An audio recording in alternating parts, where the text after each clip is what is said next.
The 10-game three-city trip continues tonight with stop number 2. The Twins return to interleague play as they face the St. Louis Cardinals inside Busch Stadium for the first time since 2015.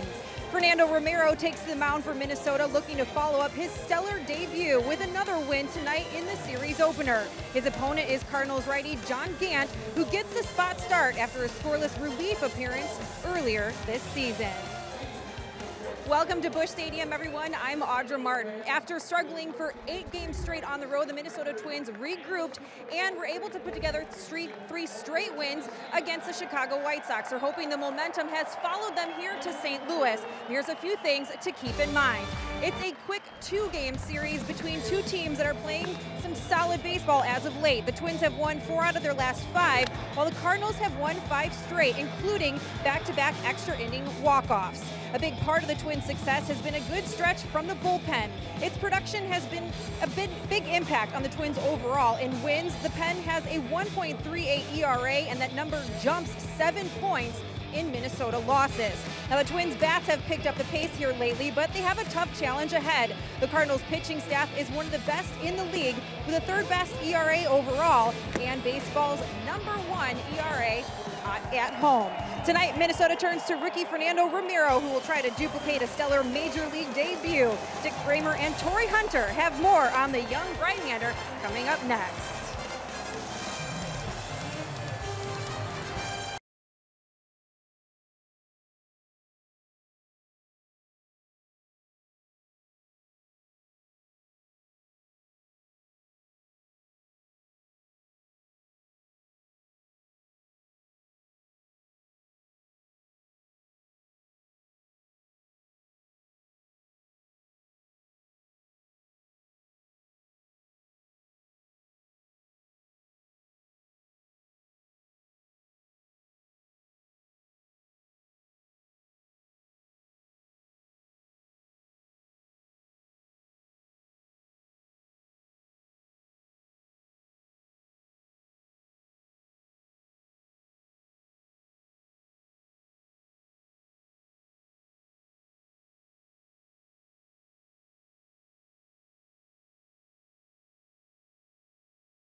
You to the power of the digital world.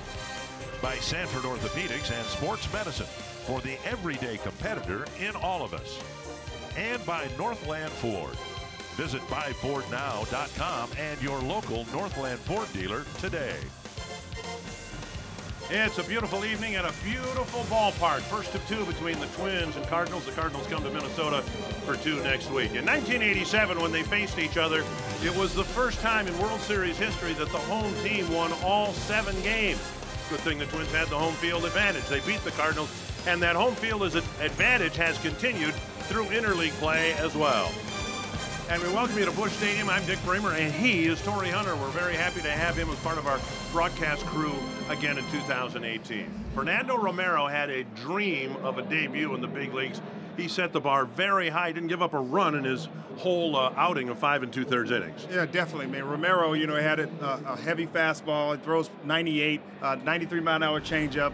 If he can mimic that major league debut he had last Wednesday, I definitely think he's going to give the Twins a chance to win. With that bullpen in the back end, I think, you know, of late, they've been pretty good with the Twins. And I definitely think with the struggling offense that the Cardinals have, but they come through late with some great swings, and with Dexter Fowler winning with the walk-off home run last night. So the Twins will hope to continue a winning streak here in St. Louis, and they hope to see continued great at-bats in the middle of their lineup from Eddie Rosario.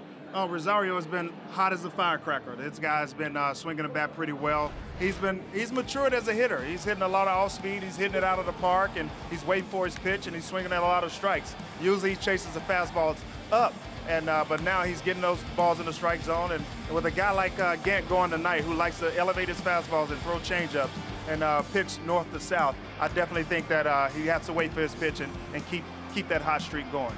Earlier this year, the Twins had a 2-game interleague series in Pittsburgh. They split those games. Tonight, the first of 2 with the St. Louis Cardinals. We'll have the first pitch when we come back.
"31 seasons ago, Minnesota captured its first World Series championship in an epic 7-game battle against St. Louis.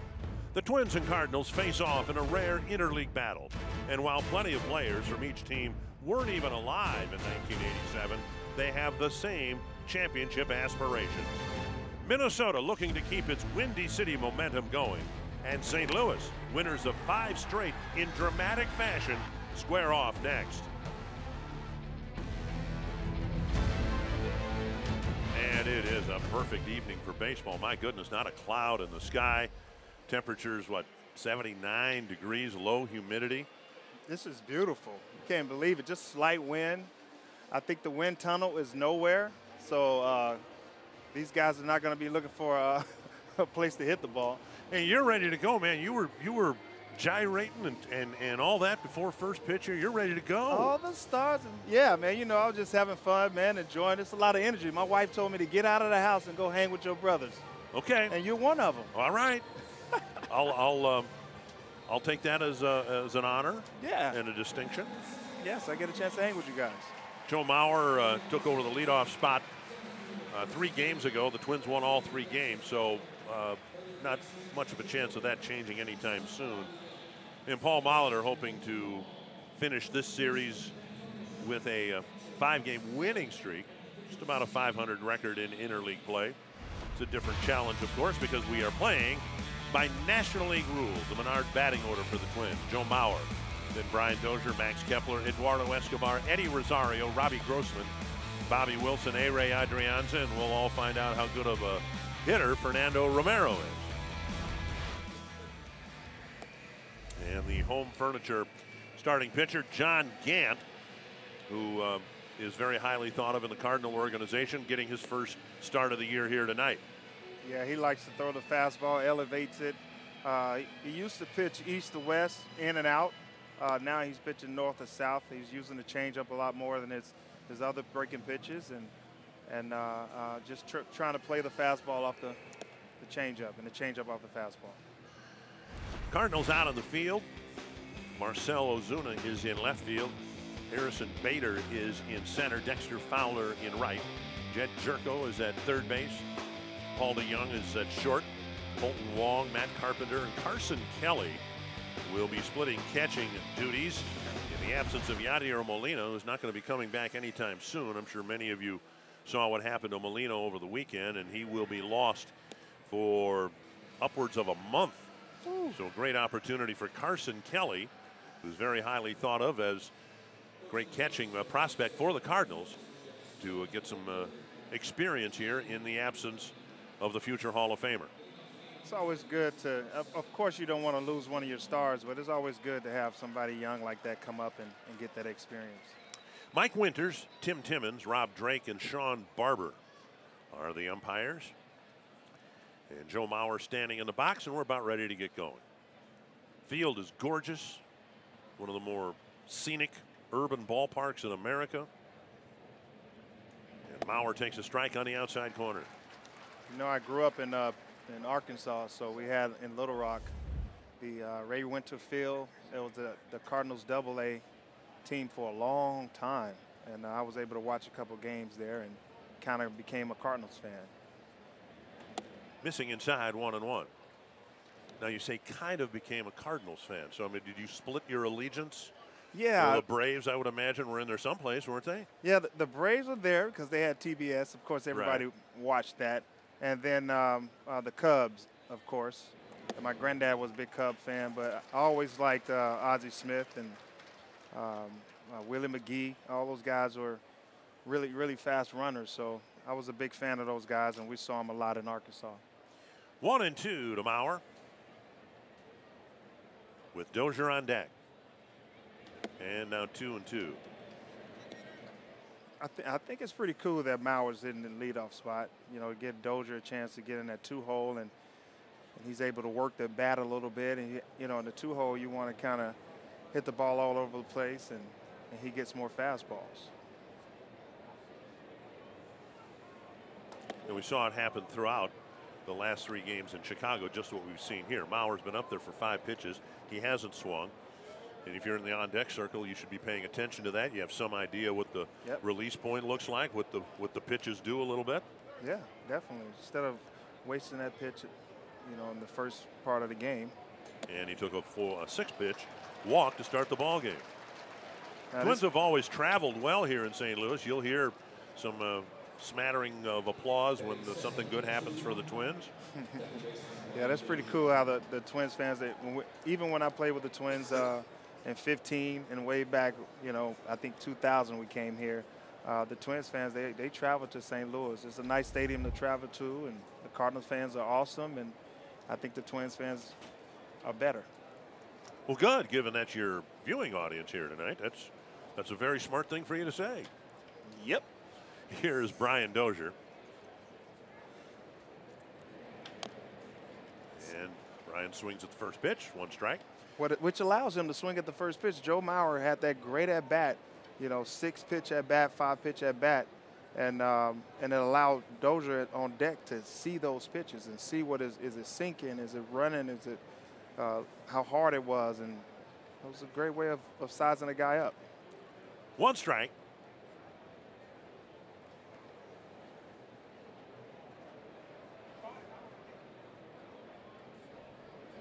And that's to the backstop, and Mauer will advance to second base. That's like a stolen base right there. Mauer's, well, not quite. I'm not going to give him credit for that. When Joe was moved to the leadoff spot in Chicago, I said, all right, if you're a leadoff hitter, you got to get me a bag. You got to steal a base. Hey, we didn't have to waste a pitch by getting him over. Mauer's not a big base stealer, so this happened. It's just like stealing a base. You knew he wasn't going to steal. It's a gift. It's a gift you got to give. The baseball god said, hey, here you go. Take 90 feet. Good AB. He did what he was supposed to do in life and at the plate, and he got rewarded for it. Now see if he can drive him in. 1-1 the count to Dozier. And now 1-2. This one, 2 strikes. This one, Dozier has to bear down, cut his swing down, and try his best to either poke and hit that hole over there on the right side. It's a lot of room over there, a lot of base hits over there.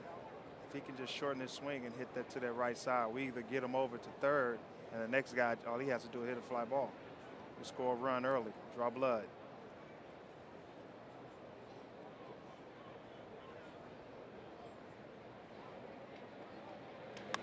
There you go, Lifted to Joe. right field. No, he's not going to run, though. Fowler will make the catch. 1 down. Well, Doze tried to do it. You can tell he stayed inside the ball and tried to push it over to the right side to try to get him over or get that base hit and get him in. You know, sometimes it just doesn't work out that way. As long as he had a plan, that's all that matters. And now Kepler with Dozier and Mauer essentially switching spots 1 and 2. Kepler has stayed in the number 3 spot. Didn't have the best of series in Chicago, so the batting average down to .269.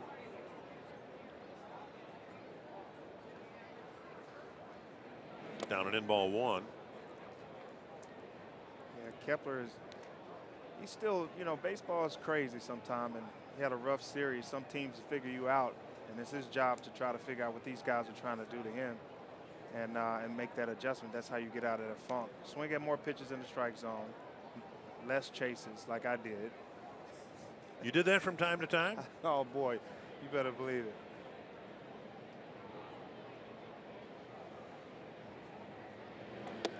Missing inside, 2-0. Gant, one prior appearance out of the bullpen, 3 scoreless innings. Called up. This is the spot that would have been held by Adam Wainwright, but he's on the disabled list. In fact, he's on a rehab assignment at AA right now. So the Twins will miss him, at least this time through the rotation.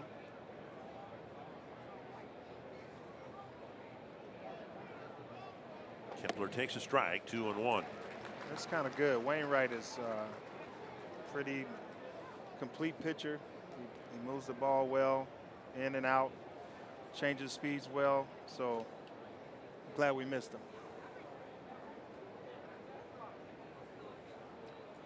Twins trying to break out on top here. They got Mauer at second with 1 out and 2-1 to the batter Kepler. Stroke to right into the corner. There it is. And Kepler will bring in Mauer with an RBI double. So the double by Kepler after the walk and wild pitch gives the Twins the first lead of the series. Kepler did a great job. Two balls, no strikes. He took that 93-mile-an-hour fastball, and it seemed like he was waiting on this off speed because he covered it pretty well, and he was able to stay on that changeup and hit it down the right field line. Only way you can do that is, you know, you can't lose your bat head. You can't think full. You just have to stay on it, and he was able to do that. And driving in Joe Mauer. I'll bring up Escobar. My favorite hitter. I call him Mighty Mouse. Well, he has been that. Had a good series in Chicago. Down and away, ball 1.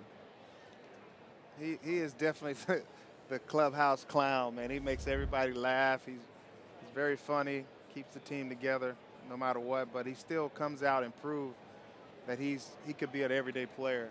And He's proved to the club that he can do it. Swing the bat pretty well.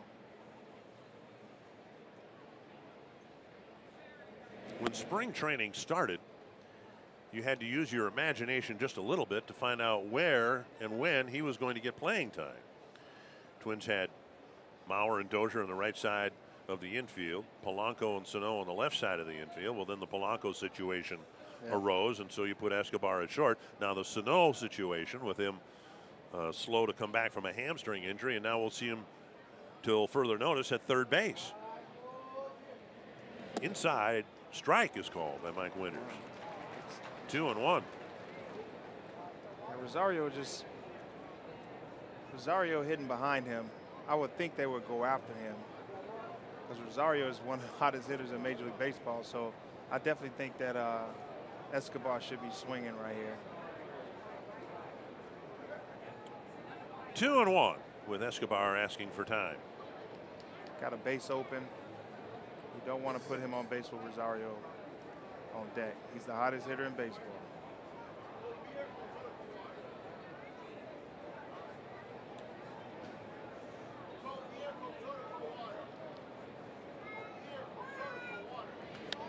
Kind of a half swing, and Escobar drops the bat and walks away.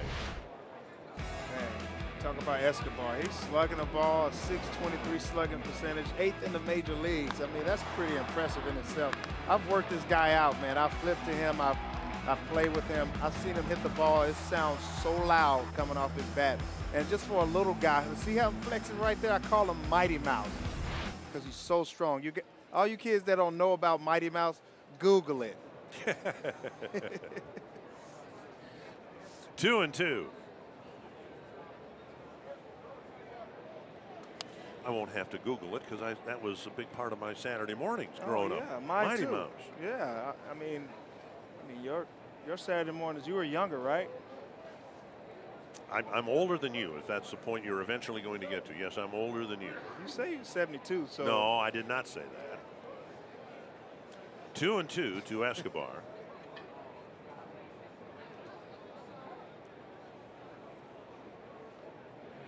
And tap foul. It's amazing with 2 strikes.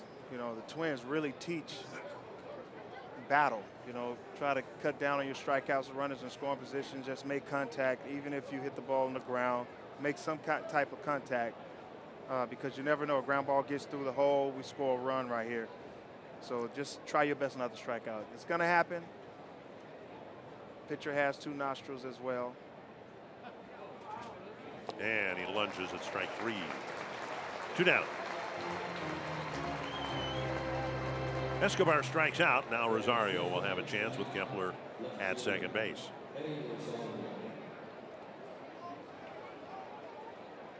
There was a early batting practice session at Target Field last week that involved Rosario, and all they worked on was hitting the ball to left field. Regardless of where the ball was flipped, pitched, if it was inside, still get your hands inside, let the ball travel, as you hitters say, and try to hit the ball to left field. It's a nice drill. It broke Rosario out of a bit of a slump, and he has been on fire. He takes low ball 1. I think it's a good drill, you know, for kids, for pro players. It doesn't matter. I think going the opposite way, not just right field or left field, maybe the right field gap and the left field gap. Like you going the opposite way keeps your bat head in the zone longer. And if you think pull, your bat head is going to come out of the zone, so you're going to strike out more and miss more off speed. And I think that's why he's hitting a lot of off speed, you know, hitting the off speed a lot better this year. Already 23 pitches for Gant. And he issued the leadoff walk to Mauer, putting him aboard without Joe swinging the bat.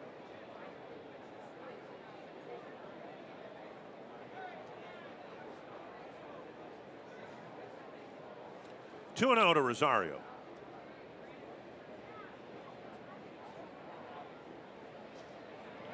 Strike on the outside corner. Tough pitch.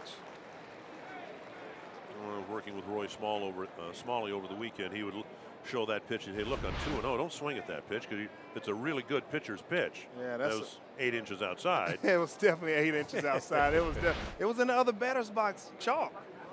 And they don't want to give Rosario anything to hit. They know the numbers. And a base open, Grossman on deck. He's sitting on changeup. 3-1. I mean, with the base open, you got Grossman. Grossman has great at bats. He, you know, it's just soon he's going to get hot, but his average is a little low. And why play with him with a runner in scoring position? No matter how early it is or how late, I'm always going to go after Grossman.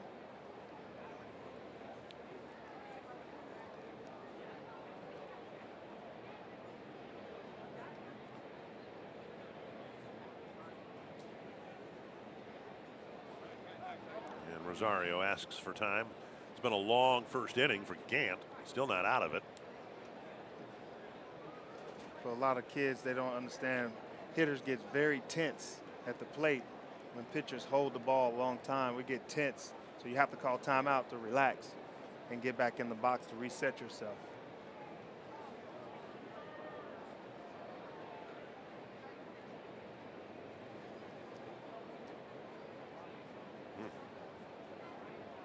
Gant is in no hurry to do anything right now. Probably debating throwing the fastball down the middle. Maybe a fastball up, which I don't advise because he can hit that to left field out of the park. But I think another changeup. His best pitch is a changeup. He should throw it. Oh, he threw him a strike, and look what happened. Yeah. Rosario hooks one into the corner. Kepler will score another extra base hit for Rosario, and a 2-0 Twins lead. Well, I told him to throw a changeup, and he didn't, and he paid. Big 2-out double for Rosario, and he now has 25 runs batted in. That's impressive. Well, here's the fastball right down the middle. A guy that really crushes fastballs. He challenged him, had a base open, but Rosario stayed on that ball, put a good swing on it, short, nice and sweet. And scoring Kepler. So that's the perfect swing with 3-1. Don't get jammed. 25 runs batted in, and this is the 31st game of the year. And now Robbie Grossman.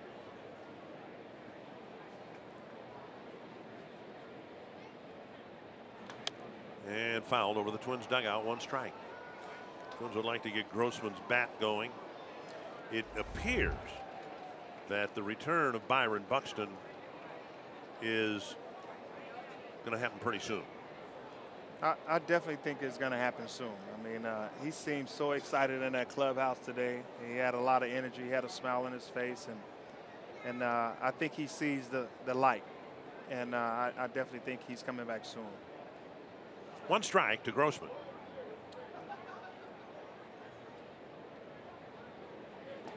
On the outside corner, 0-2. Twins had Buxton out here hours before game time, doing some agility drills to test the pain threshold, the pain in the broken big toe, doing a lot of cutting, turning in the outfield grass. And Grossman rolls it down the line, just missed the bag by an inch or 2. That would have been beautiful. Grossman struggling at the plate right now, and sometimes they break out of it with something like this. Yeah, the ball right down the line and had a little English on it, side spin, and it stayed fair for a minute, and hey, went foul late. Oh, man, that would have been beautiful. Still 2 strikes, and already the 30th pitch for Gant.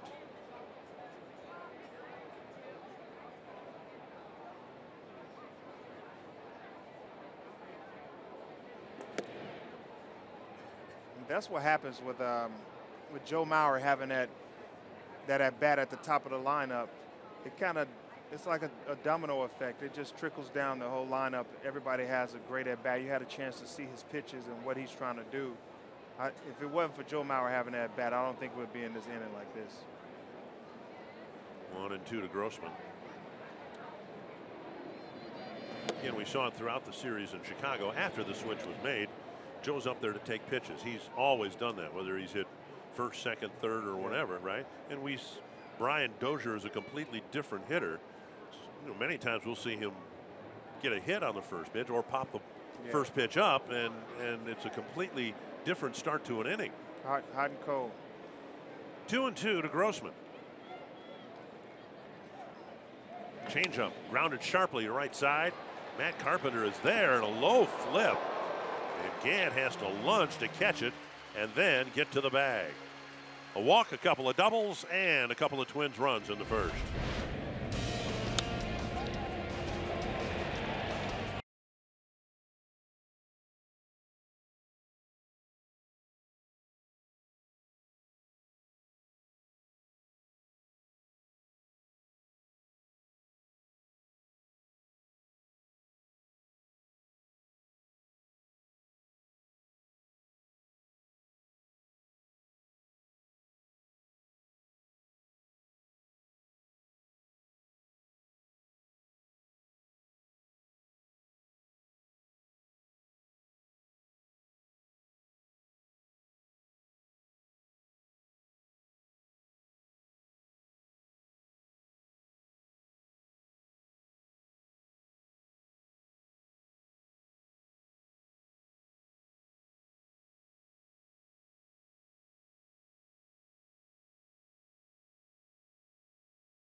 Paul DeYoung, and then Wong, Kelly, and the pitcher Gant if he's still around. 1-0 to Matt Carpenter leading off the Cardinals. First inning. And Romero misses with pitch 1 and pitch 2. Home furniture starting pitcher for the Twins. And you can't do much better than Romero did in his major league debut. Yeah, he had a great start in his major league debut. You see he's running that fastball 95, 96. There's a strike. It's heavy. I seen him pitch last year in AA, and I thought he was pretty impressive. Carpenter off to a slow start. His numbers have been in decline the last few years. Missing low, I guess, 3-1. Matt Carpenter's dad was my Torrey Juniors and my son Money, their coach at the high school for 4 years in Prosper, Texas. And now a leadoff walk for the Cardinals. Northland Ford defense for the Twins. Rosario, Kepler, and Grossman in the outfield. Escobar, Adrianza, Dozier, and Mauer in the infield. Bobby Wilson doing the catching. He caught Romero once in Rochester earlier this year. And Wilson, when I asked him today about catching Romero, he's got great stuff. I asked him about the 93-mile-per-hour changeup that he threw Jason Castro in his debut. Side ball 1. He said, yeah, but it's the movement of the changeup. Even at 93, there's a lot of movement And the changeup, now he's got to get ahead with the fastball to be able to use his secondary pitches, and he's having a hard time doing that so far here tonight. Yeah, it might be a little jitters. And he threw a breaking ball to get a swinging strike. Might have a little jitters. You come here, Cardinals, and seen the Cardinals so many times. You've never had a chance to face his organization, and I think he's alive. If you're alive, you should have jitters, right? Just a little bit. Well, that's why it was so impressive what he did in his debut, because he seemed to control the yips or whatever might affect someone in his major league debut. He did walk 3. He only gave up 4 hits, no runs, 97 pitches, 59 strikes. Gets ahead of Bader here, and we'll see what he gives him with Carpenter at first and nobody out.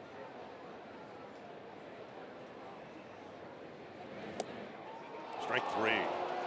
96 down and away at the on the black, and that'll play. Yeah, he painted that fastball in the outside corner. I mean, a hitter can't do much with that but foul it off, with 2 strikes. But here's the pitch, down and away. It did hit the bottom of the zone away. And what are you going to do with that pitch? Even if you swing, you're going to ground it out, or hit it a hot shot over there in the dugout, the Cardinals dugout. Here is Dexter Fowler. Got a nice ovation, even though he's bringing a 161 batting average to the plate, because last night, this morning, he sent Cardinal fans home with another walk-off win, a 2-run home run. And the Cardinals had a couple of those against the Cubs. He does have some power in that wiry body of his. He can swing for the fence every once in a while. Sometimes that can get you in trouble. And now 1-1. One thing, it's just a 2-game series, but it'll almost certainly come into play tonight or tomorrow or next week when the teams are in Minnesota. Fowler really struggling as a right-handed batter. He is just 1 for 29 as a right-handed batter, hitting .034. Driven to left, hit well. Rosario back to the wall, and he caught it. He caught it up against the fence. Eddie Rosario with a great catch at the wall. That was beautiful. What was it, building? Oh my goodness. I tell you what, this guy's an igniter right now. He's playing defense. He's hitting the ball hard. Dexter Fowler, I told you, had some power in that wiry body. But Rosario denied him of a double, maybe a home run. And he's playing all-around game right now. I think that's a home run. He took it away. What a play. On the one replay, you could see Eddie Guardado. I haven't seen Eddie get that excited since he was saving games for the Twins. Yeah, Eddie gets excited about a lot of things. Here is Marcell Ozuna taking outside, ball 1. What a catch. Remembering that Rosario's playing his first game in this ballpark, and yet he measured his steps so well. There's everyday Eddie. He is so pumped up right now. He's gonna give him a hug, but he might choke him. That guy is strong. Down and away, smothered by Wilson. 2-0. Eddie, your beard is great. Can you use just for men? I hope his son is watching.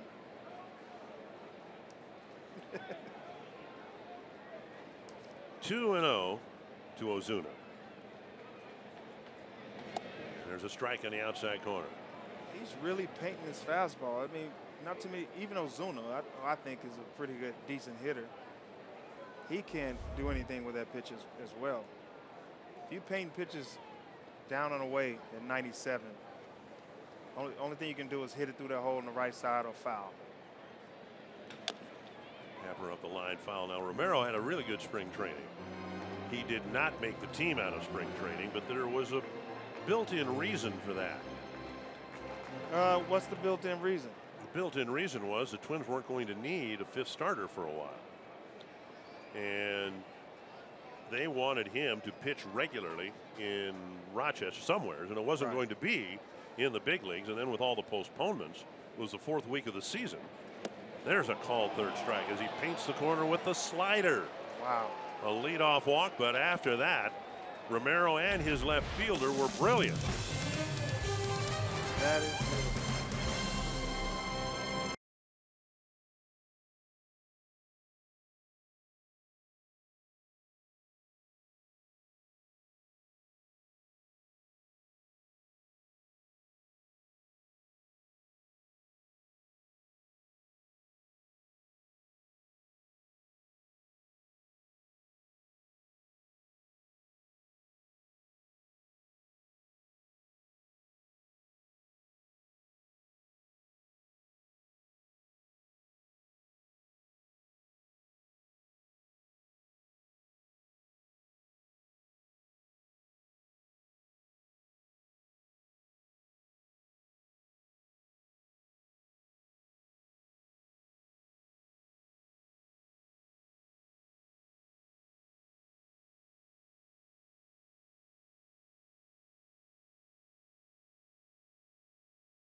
John Gant will start the second inning, having thrown 32 pitches in the first.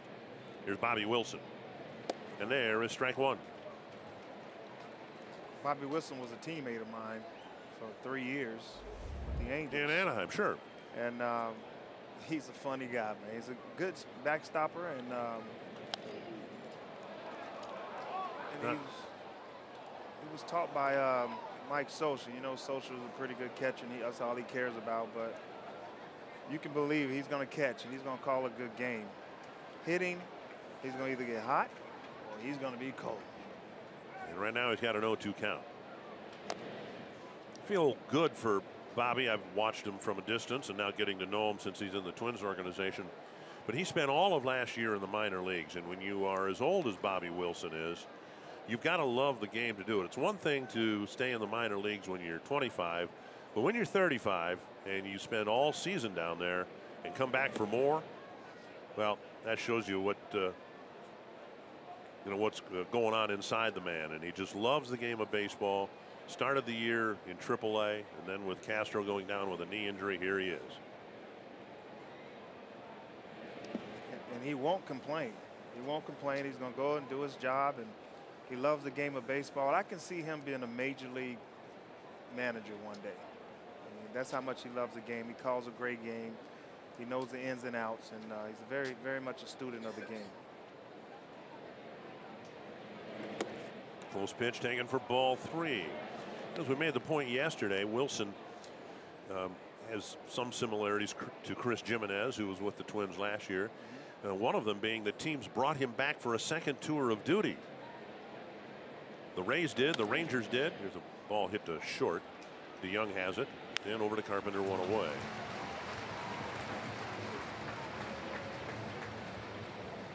One down, that'll bring up Adrianza. Take another look at the catch off the bat of Dexter Fowler. Hit the ball pretty well. Rosario covered some ground there to get back there because he was playing them in a little bit. Catch probability of 84%. I don't believe that for a minute. It was not 84%. Well, that's what it said right there. Yeah, on numbers. Here's Adrianza. Twins would like to get his bat going.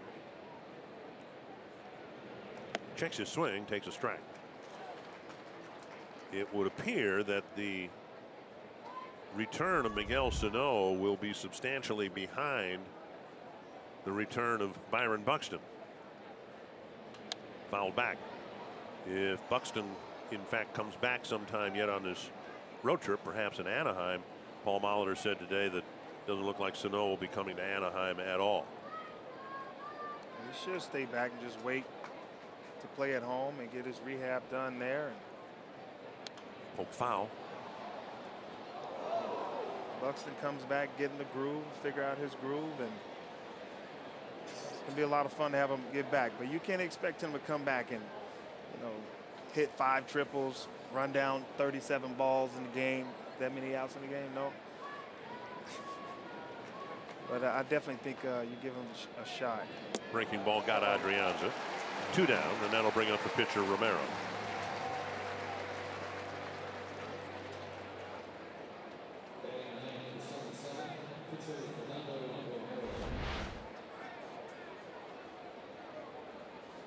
He threw a good curveball outside corner.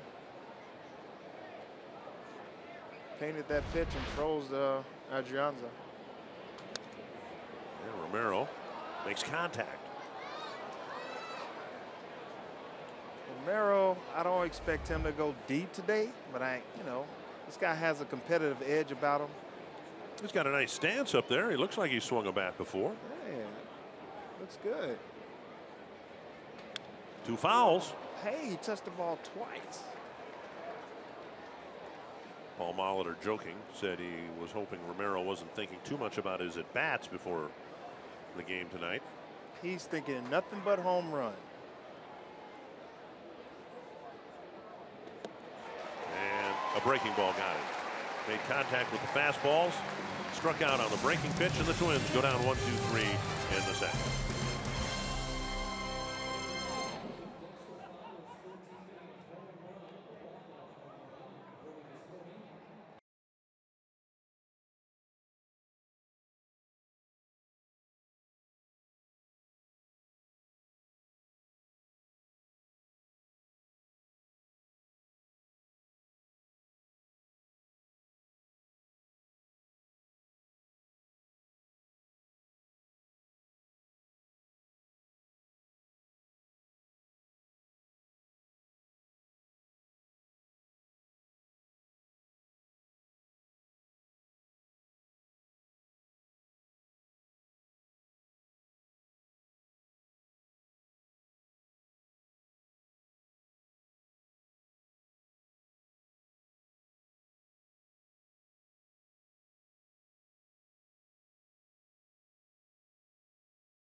Is getting his second straight start today, mainly in part because of his experience dealing with young pitchers. He said his approach today with Romero is to keep things simple. He said there's so much information, charts, videos, all kinds of stuff that pitchers have access to, but he told Romero not to spend too much time on it because it can end up just being overbearing. So he said, trust yourself and just trust me to take care of the game plan when it comes to attacking the batters. Now, Romero, of course, will have to pick up the bat like we just saw, and it's for the first time in a game since he was 8 years old year-old. He's been working in the cages all week, and his pitching coach, Garvin Alston, said he's actually been really impressed with what he's seen. And he says if he makes good contact, it's leaving the infield because he's surprisingly a lot stronger than most people realize. And Byron Buxton spent close to an hour today testing out that fractured big toe. He says backpedaling and quick cuts are feeling much better and are becoming pretty tolerable. The good news, guys, the plan is for him to go to Anaheim, but the Twins will not say when they expect him to be back in the lineup, guys.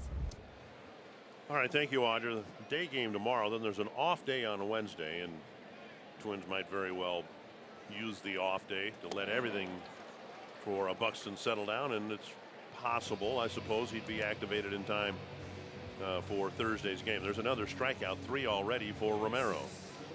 Yeah, he's really using that fastball and throwing a breaking ball off of it. That slider was 89 right there. That's pretty filthy after just throwing a two-seamer down and in at 95.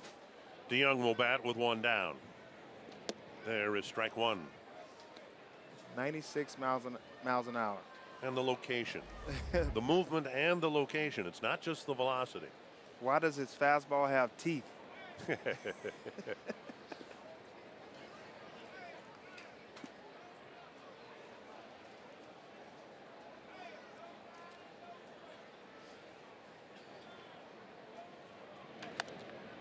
That is a foul ball just wide of the bag and just out of Escobar's reach. That was actually a changeup. He left it up and in, but it's hard enough to get in on him. He had to turn on it and try to pull and get it off of him.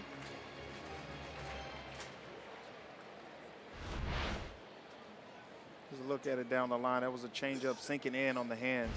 Changeup has teeth too.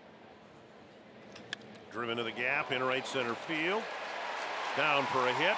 Grossman cuts it off, but DeYoung goes to second with a 1-out double. Willie Young hits a foul ball sharply, and then he drives one to the gap in right center for the first Cardinal hit.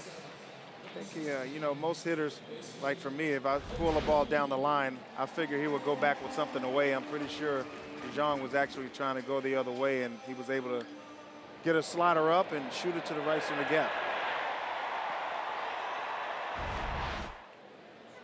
And now Colton Wong will bat.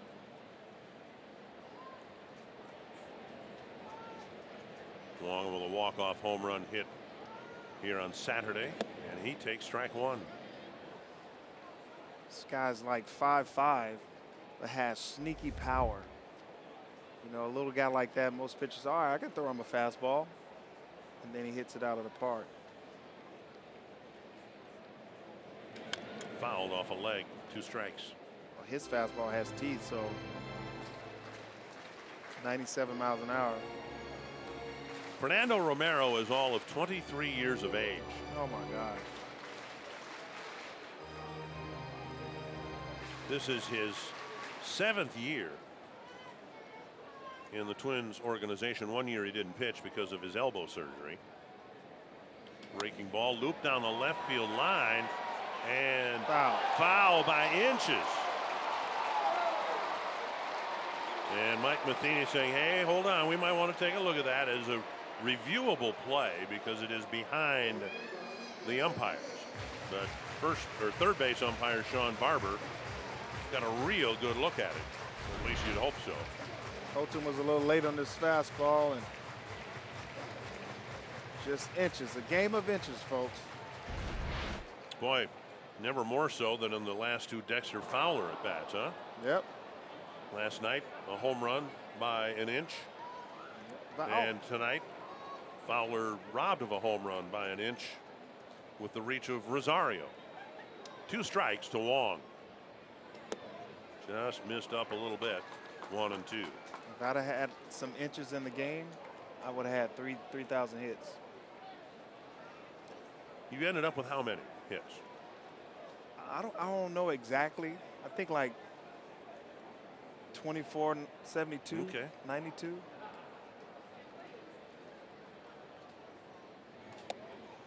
Just missed inside, and it's 2 and 2.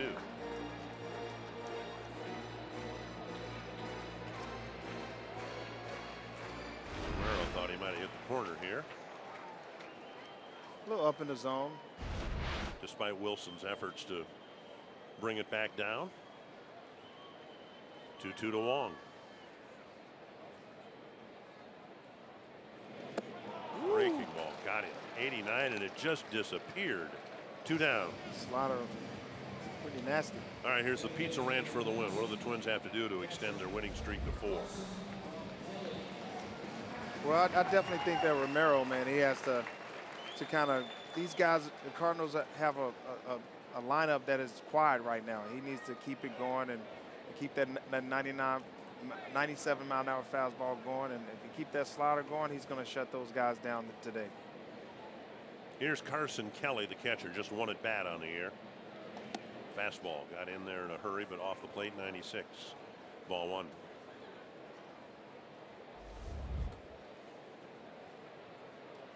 Kelly will be on the spot with Molina being gone now for a month or so. Chopper to short. And Adrianza waits and fires. The double does no damage. On to the third. Still 2-0 Twins.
Right, rehabbing in Double-A.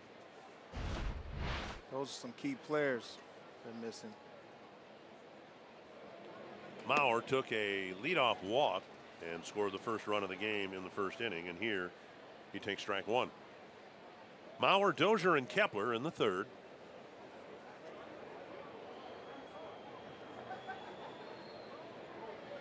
Slow breaking ball left up high. Twins coming off a series win in Chicago against the White Sox. Their third series win of the year. The other ones to start the season in Baltimore. And then the series win at home against Houston. Swing and a miss, 1-2. You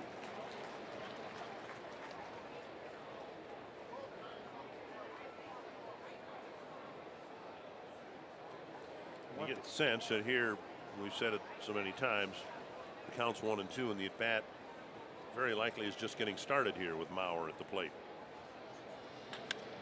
And he grounds sharply to Wong, who turns it into an out, 1 away. One thing about Mauer being at the top of the lineup, I think he's going to get a lot more fastballs that he can hit. Won't get the off speed that he usually gets. Brian Dozier hit a fly ball to right his first time up. I would imagine with you, from what I remember of your career, your comfort level with 2 strikes kind of ebbed and flowed, right? And sometimes you felt just fine up there with 2 strikes, other times not so much. Oh, yeah. I mean, you know, early on in my career, you know, hitting with 2 strikes, I just tried to foul the ball off, do what I had to do, just stay alive until they threw me a pitcher's pitch. And I couldn't do nothing with it. But as I got older, I got better with 2 strikes. I was able to battle more, and I learned a lot of secrets along the way. Such as? Such as, you know, pitchers tipping their pitches, shortstop giving away location. Okay. There's Pandora's box everywhere. Is that a good analogy? Sure. Fouled away, it'll reach the seats.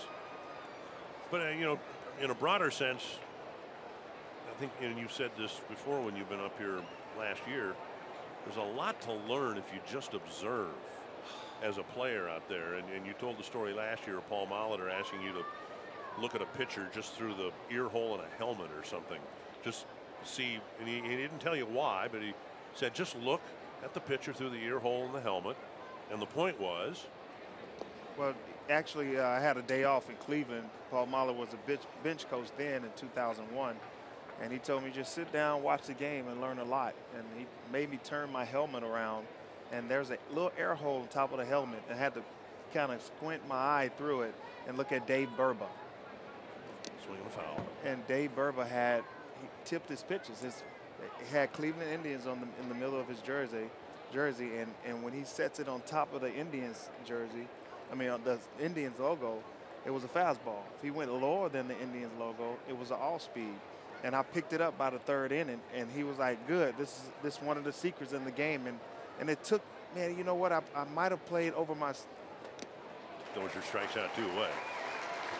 I think I played a couple years more because I knew what was coming 80% of the time. Really? That much? Yeah, 80% of the time. Doesn't mean you're going to get a hit because in batting practice you know what's coming. You hit the top of the cage. So it's at least I had a plan and I had a better chance of putting myself in a position to get a big hit. 2 down. Max Kepler drove in a run with a double, later scored a run as well. Twins got 2 in the first against Gant, and now he's set down 6 in a row. Flared, foul. You see a lot more of the guys this go around, the second time around, they're swinging the bats.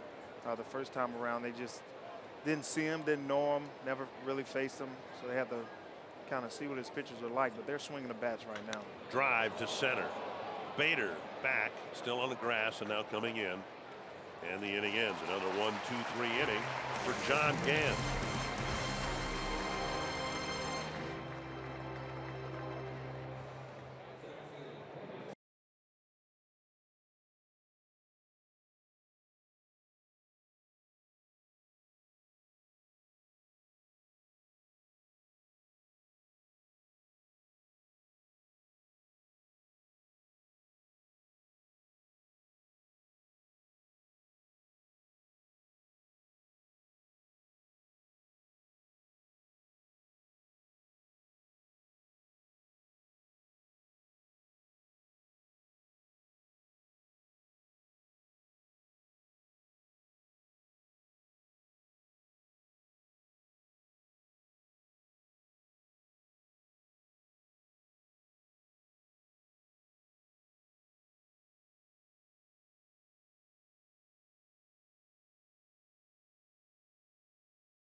Chicago. Of course, they got walked off Thursday night, but they still pitched pretty well. Pitching a lot better than the 2 weeks prior. The Twins hope that will continue here for the balance of the season. Strike one to John Gant. You gotta take in consideration the weather, the games they missed, didn't play. Just kind of mess up your rhythm, your timing, and I definitely think that has something to do with those first couple of weeks of the season.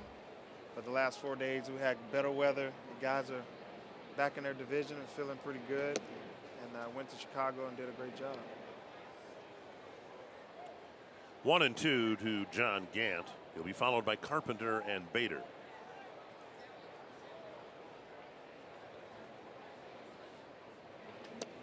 With the strikeout of Gant, Romero now has pitched 8 innings in the big leagues, and he has allowed 5 hits, 4 walks, and no runs. If you're looking for a convenient ticket package that fits the demands of your busy schedule, the Flex Plan continues to give you a bank of 20 tickets to use during the season any way you choose. You can go to 10 games with a friend, 20 by yourself, 1 game with 19 friends. The Flex Plan gives you the flexibility to choose only the games you wish to attend, all the way up until first pitch. You can learn more at twinsbaseball.com/flex. 1 down, and now Carpenter, who drew a walk his first time up.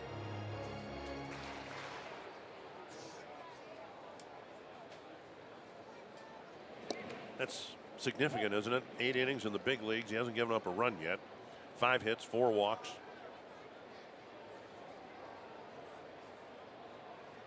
And he struck out 9. 1-2. You know, when I was playing, we didn't mention those things. Well, as we said after his first game, and we know there's a lot of development time ahead for this young man, but based on the stuff that we saw, we can forgive Twins fans if they're already looking ahead to a rotation that's fronted by Barrios and this guy. The Twins fan base has been starving for good starting pitching for a long time. There's a called third strike, another strikeout, and so now here are these 2 homegrown prospects, and Barrios, wobbled a little bit when he first was called up. He was younger than Romero was when he made his debut last week, but this guy just looks like he belongs on a big league mound. I think it's just the mentality of these guys, Barrios and Romero. These guys have the mentality to come out, pitch day in and day out, and make adjustments, and they want to be the best. If you talk to them, they have a great conversation with those guys. They want to be the best. Might have broken his bat, but he got a base hit. Bader is alive and aboard after 2 strikeouts to start the third. That'll bring up Dexter Fowler. So he broke his bat right there on the 2-seamer, and I told you earlier that his fastball had teeth. That's the reason why I said it, because it eats through bats. Got some movement on the end of it, right? Yeah, some late life and a little sink that runs in on a right-handed hitter, and he had the great swing path right there to go to right center and shot it over there and got a base hit. That's the swing you want to have in the 9th inning, 2 outs, bases loaded. Fowler takes outside a ball.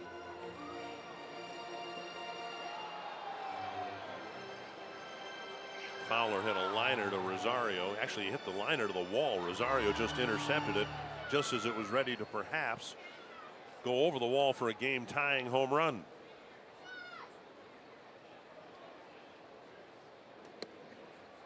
And now 2-0. It was a fastball that Dexter Fowler hit to left field, the one that Rosario robbed. So we might want to get in a little tighter with the fastball and use that changeup. He only has thrown it 1 time, I think. Knocked down by Romero. Plenty of time to make the play, and another good inning. He gave up a 2-out single. No damage done, and the Twins hang on to a 2-0 lead.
Good start to a start for Fernando Romero. Talking with Gregorio Petit, Jose Barrios, Eduardo Escobar, Eddie Rosario, Robbie Grossman will hit. Little old business to clean up. Somebody on Twitter reported that your career total in hits 2,452.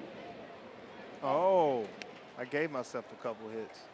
So that's okay. It's like going fishing, you know, and you catch one this big, and then you can tell somebody it was that big. Yeah. Put a little yeast on it. Whatever. One strike to Escobar. Into right field, Escobar with a leadoff single here in the fourth. Look at Mighty Mouse. And that'll bring up Rosario, who has driven in one run and saved two, perhaps, with his great catch on the Fowler drive. Mighty Mouse got a nice little off-speed hanging. And they say, you hang it, we bang it. And he did just that. Rosario hooked a double into the right field corner, his first time up, scoring Kepler, who did the same thing earlier in the first inning.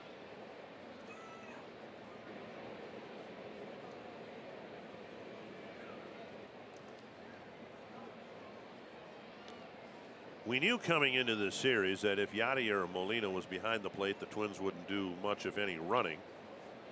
And we don't know whether things will change because Carson Kelly's back there. But teams typically don't even try to run on Molina. He's so good behind the plate.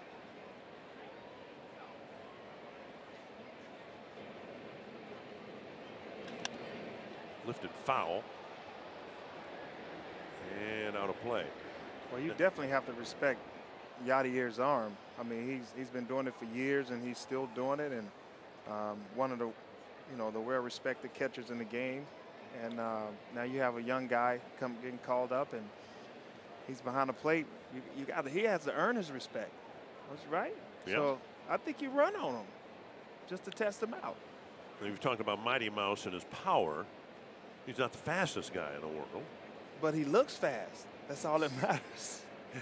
He's Mighty Mouse.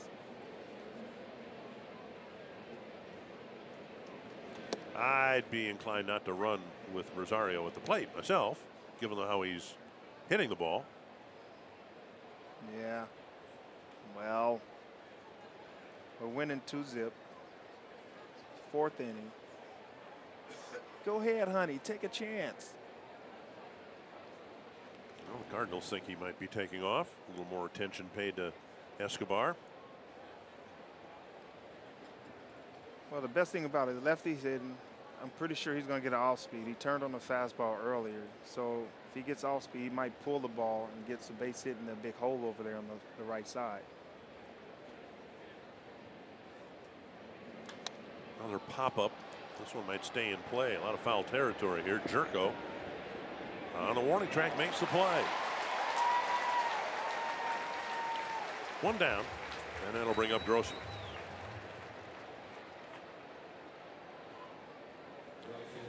Grossman hit a hard two-hopper to Carpenter his first time up.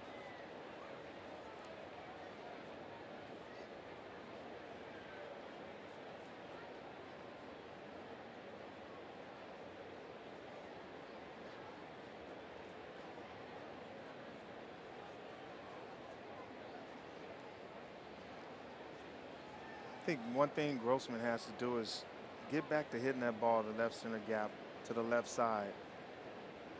From this side of the plate. Yeah, he needs to go to the left side of the field, the opposite field, and I definitely think he'll get back on track. Sometimes I think he gets pull happy. He has a great eye. He has great at bats. But the reason why he cued that ball foul last at bat is that he's trying to pull off the ball. He needs to try to keep his bat head in the zone a little longer. Inside, and it's 2-0. I've seen Grossman struggle at the plate before, but we usually see him draw more walks than he's drawn. He's struck out 17 times and only walked 6 times. Wow.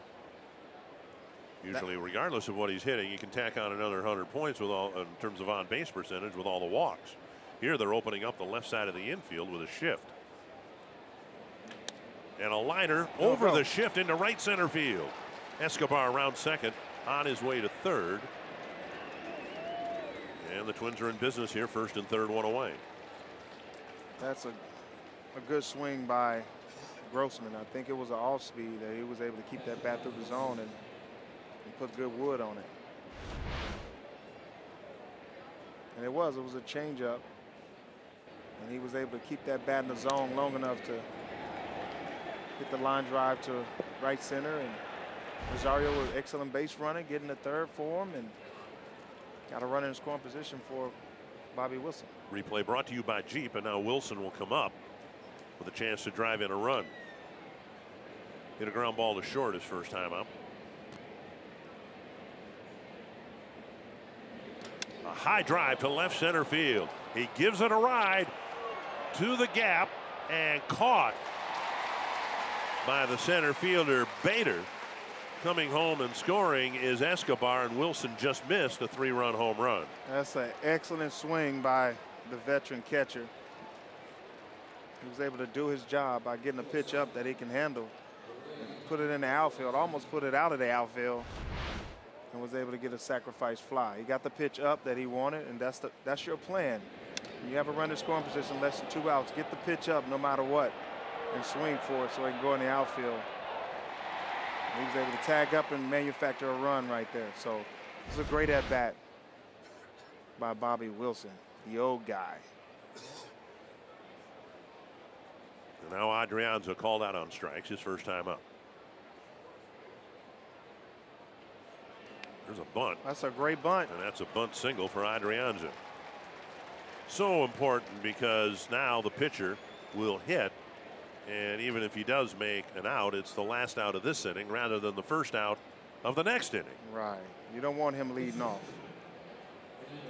So 3 singles in the inning. And now Romero had a couple good hacks at a fastball. Will have a chance to get a hit. Well, that third baseman was playing over a little bit and back. They start shifting on you like that. When you got a bunting game, you have to pull it out your back pocket every once in a while.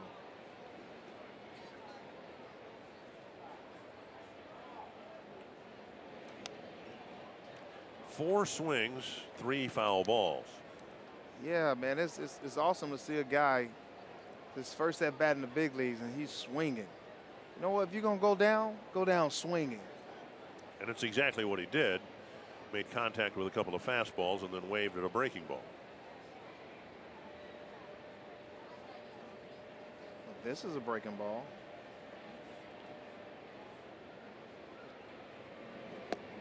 Taken low. Ask me how I knew that. How'd you know that? He's tipping his pitches. What's he doing? He's flaring on the off speed. Flaring his glove? Flaring his glove is bigger on the off speed. All right, so walk us through this at bat here then. Bad angle, but it looks flared, but it's a fastball. And like Winter said, it caught the corner. If he tightens his glove, that's flared right there, but if he goes up and he tightens his glove, the better angle is from the back.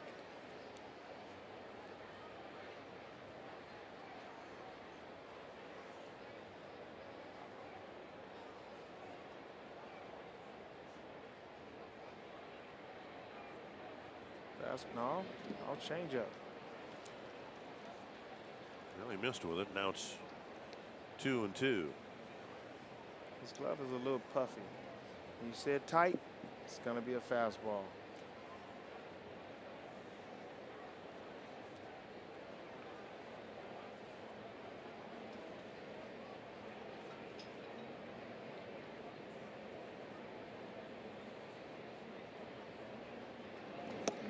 And down the middle of the strike.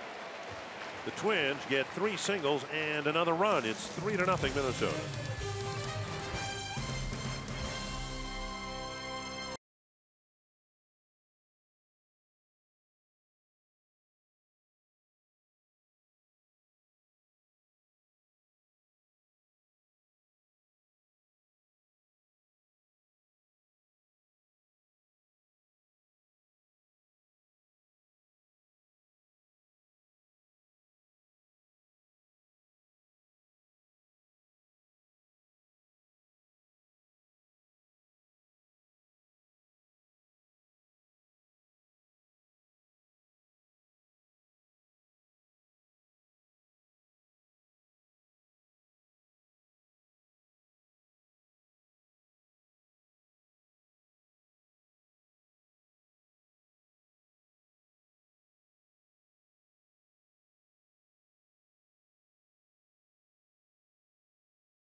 scoring a run. Joe Mauer with the speed. And then you got Rosario, fastball, turning on it. Down the right field line, and Kepler's in for another run. So Romero has been pretty much lights out. You know, the slider's working for him. He has the fastball with teeth, fighting through bats right now, and freezing a lot of these guys with the off speed. So he's mixing his pitches well, and he throws gas as well. So that kind of keeps him off balance. Ozuna will lead things off in the fourth. Ozuna was called out on strikes to wrap up the first inning in his first at bat. Way out in front, got a piece of it, 1 strike. What was that pitch? Mystery. It was a breaking ball of some sort. Looked like it backed up on him. Didn't break like it's supposed to. Looked like a changeup. That one broke. That one was pretty filthy. This guy throws so hard, 90, 95, 96, so everybody's looking for the fastball, but he breaks him off with the slider. And that's the end result right there, swinging through it.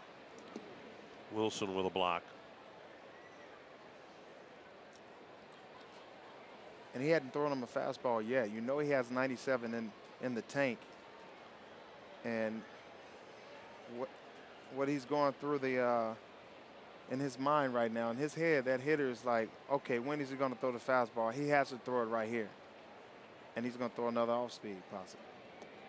2-2. Me, if I was hitting, I would say, okay, I took that pitch and I swung at 2 of them, took this pitch for a ball. Now I would think that he's thinking I'm looking for a fastball. Missed again. And he threw a 98. Down and away. Did I see Wilson shake his head, wanting the pitcher Romero to shake his head like he was shaking something off? Yeah, that's what he wanted. He wanted him to shake it off to make him think that he's going to come back with a slider. And he came back with another fastball, shaved the corner, and struck him out. All right, 9 innings in the big leagues. No runs allowed. Romero has given up 6 hits and 4 walks. Look at the sequence. He threw off speed, a backup changeup or a slider, and then finished them off with 2 fastballs at 98 and 97. Whew. Jerko takes inside. He went down swinging his first time up. That's that pitch right there, the slider. I was saying that backs up. He throws it and tries to spin it so hard that it doesn't get that break. It just slips out of his hand and it backs up into a righty. And it plays more like a changeup. Best pitch in the world, actually. The backup slider? The backup slider is the best pitch in the world because us as hitters, we're also thinking that it's going to break the way it's supposed to break. So you're swinging to where you think it's going to go, and then it backs up on you and jams you. 1-2. I mean, what's not to like about this guy? He works quickly. Yes, he gets the ball. He throws strikes. Yeah, you don't want a guy who just walks around the mound and rubs the ball up and put his hand under his hat. We're in the outfield standing around getting cold. This guy's working. He's keeping the defense in the game. Sharply hit. Dozier skitters to his right, makes the play. 2 down. And that'll bring up DeYoung. Target Field's become a top choice for families in Twins territory, celebrating birthdays, anniversaries, bachelorette parties, and family celebrations of all kinds. Can schedule your special event in a fully catered Target Field hospitality space available for groups of 16 to 250 plus. Learn more at twinsbaseball.com/groups or call 800-33-TWINS. Another swing and a miss. Well, he has swing and a miss stuff. This guy's filthy.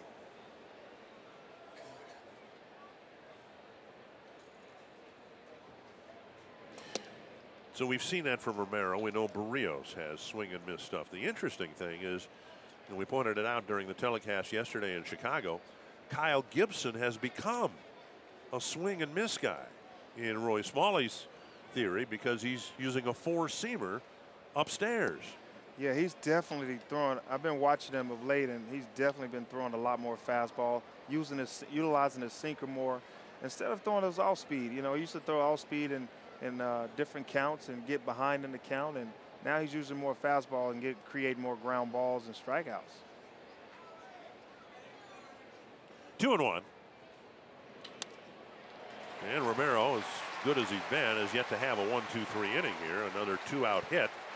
This one by DeYoung, and that'll bring up Colton Wong. I think that was a changeup. That his changeup is staying flat right now. He's throwing it 91 to 93, and it's staying flat. It's not really sinking like it's normally did in his major league debut. But I think he might be throwing it a little too hard, and it just staying flat. You see how it stays up right there across the zone. And all you doing is kind of speeding. That's in their bat speed. 97 is not. 97 is not. 91 is in the hitter's bat speed right now. They're like, thank God. All right, so what, from a hitter standpoint, or from a pitcher standpoint, what's the optimum separation between fastball and changeup? I mean, my goodness, in his prime, Johan Santana, that was a 20-mile-per-hour spread. Oh, yeah. Johan, he was throwing 93, 94, and the changeup would come floating in at 74. No, Johan would hit 97 sometimes. So, and then he'll throw the changeup 84, 83 sometimes. That's like you ever watch the Bugs Bunny cartoons? Yeah. When he had to swing at that changeup. 1, 2, 3, you're out. 1, 2, 3. That's what we call Johan Santana's changeup. If you can get it 10 miles per hour off your fastball, I definitely think that's a great difference. 4 shutout innings for Fernando Romero and a 3-0 Twins lead.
Pepsi fans of the game. We mentioned a lot of Twins fans here.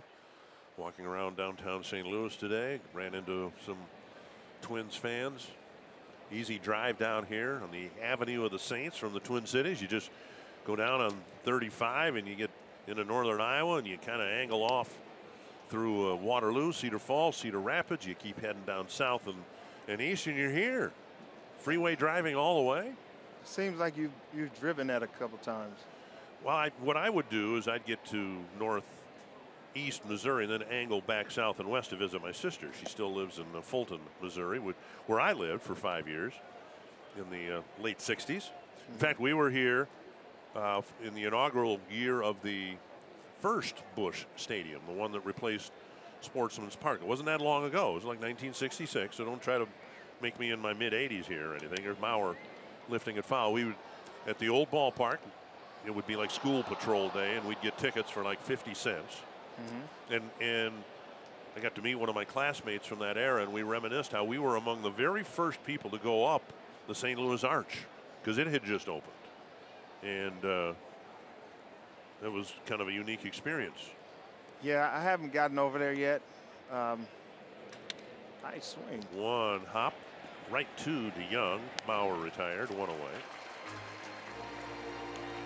Twins fans, if you can't catch the games on TV, stream them live on your mobile device with Fox Sports Go, presented by T-Mobile. Download the app, take Fox Sports North and Twins baseball wherever you go. One down on the fifth. Here's Dozier. You've never been up the arch? Man, I haven't been up the arch yet at all. One day I'm going to do it. Okay. I'm going to do it. I've always came to the park early, focused on the game.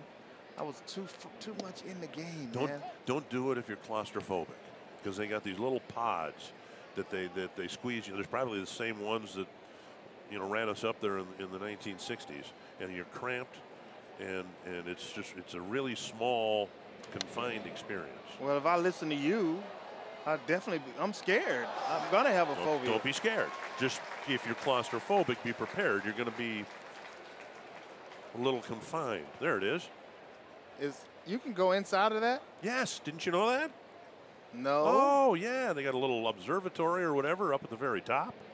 Man, I don't have any life experiences, man. I only have baseball experiences. Tell you what, tomorrow morning, you go over there. I'll pay for it. No, I'll be asleep. I'll pay for it. 12 o'clock game. Well, we have game prep to do and things like that. Yeah, but that means I got to get up at 6 a.m. I'll be dreaming about what I'm going to say on this air. High fly, center field. Very playable for Bader. 2 down. That'll bring up Kepler. Actually, just missed that pitch. And now Kepler, who doubled in a run, scored a run in the first inning, and then hit a deep fly ball to center in the third. Once Dozier gets back to where he's hitting the ball hard, getting his hits, then you're going to see him get back into that home run swing. But right now he needs to focus on just hitting the line drives, getting base hits. Inside ball one. And not so much of hitting the home run. When you were playing, and it wasn't that long ago, you were still playing, there wasn't the stigma attached to a ground ball, was there? I mean, now guys are concerned about launch angle. They want to hit the ball in the air. There's a ball hooked violently into the corner. Wow. But, I mean, there never used to be anything bad about hitting the ball hard on the ground, was there? No, I mean, Joe Mauer's swing, his last at bat to shortstop was actually a great swing. It's a perfect swing. That gets you locked back in, and if it's to the left, 5 yards, 2 yards, to the right 5 yards, it's a base hit. It's like a catch-22 in the game of baseball, but you can't try to catch everything.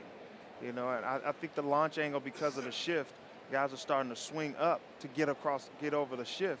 Now, if you have a shift on you, I don't see you playing this game long. In the dirt, now 3-1. You mentioned the term catch-22. That's the motto with fantasy camp. If there are 100 pop-ups hit, fantasy campers will catch 22. And you don't know if they're going to catch it or not. No, they'll catch 22 of them. They'll catch 22 of them? Out of 100. That's our fantasy camp motto. Off the end of the bat, racing in is Bader, and he gets there. And another 1-2-3 inning for John Gant. Tomorrow, Torrey Hunter, I want you up the St. Louis Arch. Ooh. The gateway to the West. Come on, my man. Ooh.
today, but in a weird sort of way, a comforting story in that the Cardinals and the A's in the offseason worked out a trade specifically so Stephen Piscotty, who is a player and a good player here for the Cardinals, could be at home in the Bay Area with his mother in her final days. When the final day came today, and I just think it's wonderful when organizations like the Cardinals and the A's were able to disregard value for value or whatever and just do something incredibly decent for the Piscotty family. I thought that was wonderful. Oh, pitch is up and in, and Carson Kelly is hit, we think, up around the shoulder area.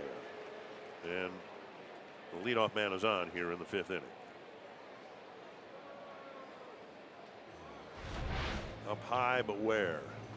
They hit him, I think, in And the the ribs. ribs, Ooh, yeah. That's gonna hurt tomorrow, and I think it's gonna leave a mark. Whew. And now John Gant might be asked to bunt. Coming in at third base on the grass now is Escobar. So much for the element of surprise. Bunted foul. You know the hardest thing for a pitcher is to bunt 97 with sink.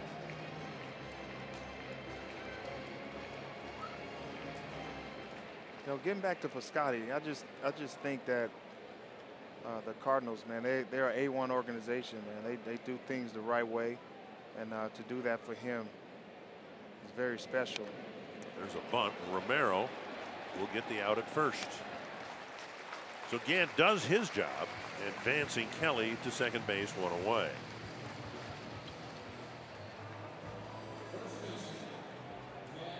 So a really sad story was at least enabled a little respect and some decency with the two organizations making something happen for the family. And as the Cardinals have said with the news today that, you know, Stephen Piscotty will always be a part of the Cardinal family. And that's one of the reasons, the main reason they pulled off the trade that they did. Here's Matt Carpenter, a walk and a strikeout so far for Carpenter. Strike at the knees at 94. What we've seen from Romero, and a lot of things to like, but he seems to vary the speed on his fastball. That at 94, and before the at bat is over, we might see 97. Same pitch, just 3 miles per hour faster or slower. Yeah, after he hit that first batter, the leadoff batter, I think he's more trying to locate his fastball. Sometimes you have to taper back a little bit to try to have a little more control of your fastball. When you try to throw the ball 97, 98, he might miss his spot a little bit. But, you know, he's still, that last pitch was 96. But I think he has more control when he's 94 to 90, 95, 96.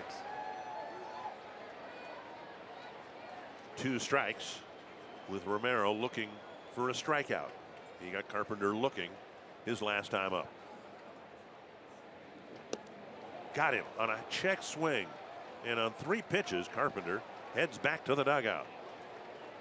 Yeah, he really tightened him up right there. I think he was looking for something else, and he threw a fastball inside and just kind of tightened him up. He had to have been looking for off speed.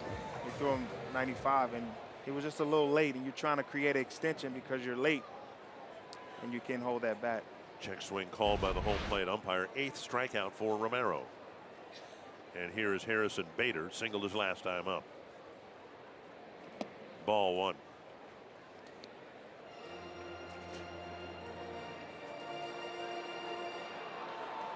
When I saw him in the minor league, he had the same demeanor that he had in the minor leagues that he has right now in this moment.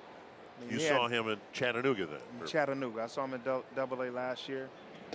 And the demeanor he has right now, he had the same demeanor in Double-A Chattanooga. Meaning? The mindset. But a level of comfort here too as well, right? Yeah, he's confident. You can tell on the mound, it's like he's having fun. You can see him in the dugout, he has a smile. He sends some words to a lot of guys over there. He did the same thing in the minor leagues, and he was starting in the game, pitching a great game. A no-hitter through 4, and he was cracking jokes on the bench. I thought that was pretty impressive. His mental makeup is amazing, and we're going to see some great things from him. Fastball up and in, now 3-1 with Dexter Fowler on deck. He has issued 1 walk. He has hit 1 batter and given up 3 hits.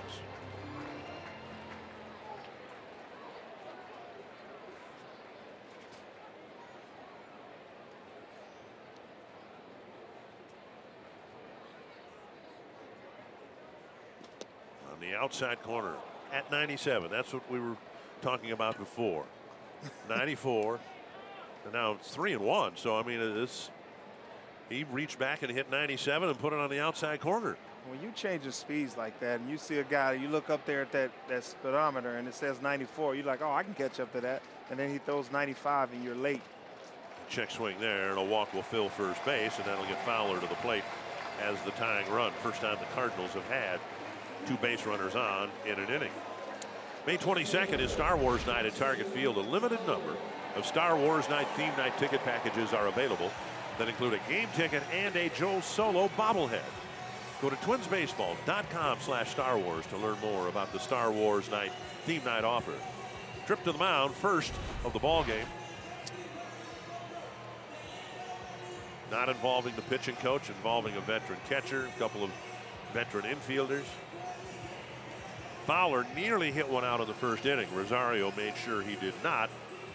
And then Fowler hit a hard one hopper back to Romero, who knocked it down and made the play in the third. I think Dexter Fowler's, you know, you look at his first at bat, he had a fastball. The ball back up the middle was a fastball. Kind of, you want to stay away from that. You know, set up that pitch, the off speed with the fastball, meaning throw it up and in, tight, throw it down and away. But I think he really likes the fastball, and he can hit 97. Breaking ball down and in, missing. Ball 1 to Fowler. Another off speed. That one clipped the corner, 1-1. That's the adjustment I was thinking. You know, just throw your off speed, throw a fastball, tighten in, and just work off your fastball.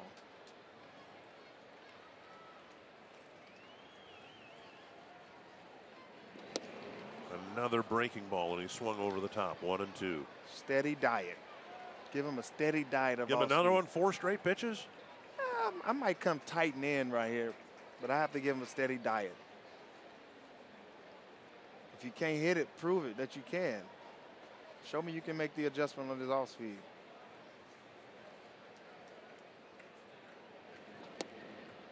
Down and in again, another slider, and it's 2-2. And usually when they take that slider, I said this a couple of bats ago, he takes the slider. It seems like, okay, this guy is now taking the slider, so he's sitting back waiting to see. Now you jam him in really hard with a tight fastball, 97, 98. Another breaking ball. But he did. So Wilson goes out to the mound, and who brought up the idea? I don't know. Probably Wilson. We're going to give be one slider after another until I tell you otherwise. 5 in a row in this at bat, and the count is 2-2. You can't waste the pitch right here. It's 2-2. You don't want to be 3-2. That's to right field, and it's hanging in the air for Grossman. So far in his big league career, Fernando Romero has pitched 10 2/3 innings of shutout baseball.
They had 2 straight walk-off victories to help them sweep the Indians this weekend. The latest was a 3-run blast from Gleyber Torres. Now, he's had an incredible effect on the Yankees. They've only lost 1 game since his arrival and have won 15 out of 16 games for the first time since 1980. They're averaging over 6 runs a game in this hot streak, guys. Pretty impressive things the Yankees are doing the last couple weeks. Yeah, Audra, thank you. Just think what they did against teams within the American League playoff format a year ago. The Twins, the Astros, and now a pitch up and into Escobar. That's called eye for an eye. Escobar, Rosario, and Grossman. This is a payback pitch. If I hit you, I hit you, but I'm going to come in tight. You hit my guy, I got to hit yours. Or at least flip him into the dirt. You okay with that? I'm cool with that. It happens. 2-0. So the Yankees red hot against the Astros, Twins, and Indians went 10 and 11. I mean, it's 10 out of 11. They lost 1 game to Houston in Houston. Swing and a miss, and it's 2-1. I'm rooting for the Yankees to beat Cleveland. Was that Cleveland Indians that hit the home run? I mean, the base hit off? Yeah. Swept them in a 3-game series. All right, then. Way to go, Yankees. 3-1 with Rosario on deck.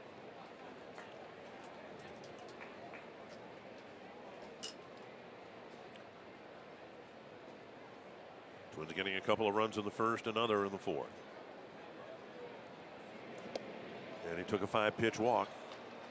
It is the 3rd time tonight the Twins have gotten their leadoff man on base. Are you game for a little excitement? Head to foxsportsnorth.com, submit a photo and message for the opportunity to be featured in the Minnesota Lottery Winner's Circle during our broadcast and receive $100 in scratch tickets. With the Minnesota Lottery, every day is game day. Here is Rosario. I got Romero. Romero is pitching. He had 17 first pitch strikes out of 21 attempts. And Gann has 20 first pitch strikes out of 22. And Romero is pitching, I think, a really good game. And sometimes they say first pitch, pitchers get ahead. You know, you got a better game. The game keeps going, the pace of play. But right now, these numbers don't show that. Romero's 17 for 21, and he's controlling this game. 1 strike to Rosario. You got Matt Bowman is warming up in the bullpen. Another foul pop, and Rosario's hit a bunch of those. The second one was caught in the 4th inning, and now he's flipped 2 more over the Twins dugout.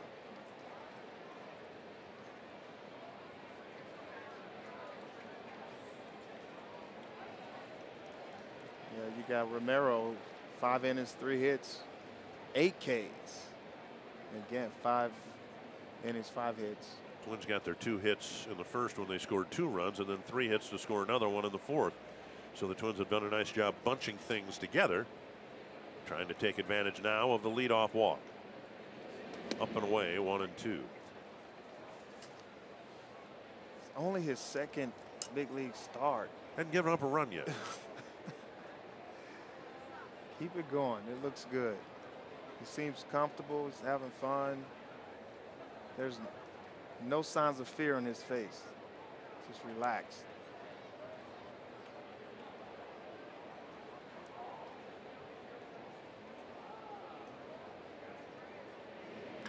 Drive to center. Bader is back. Tag.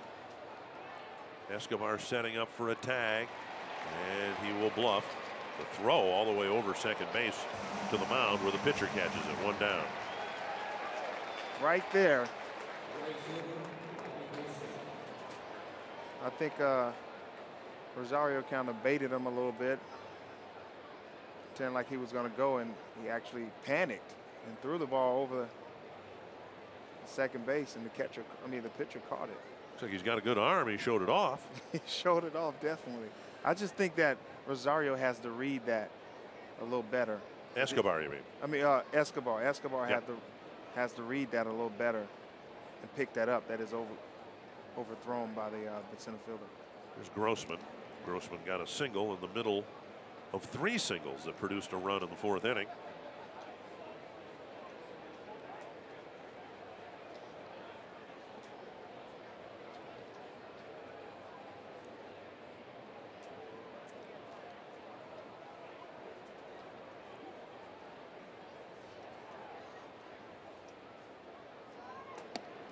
Outside, ball 1.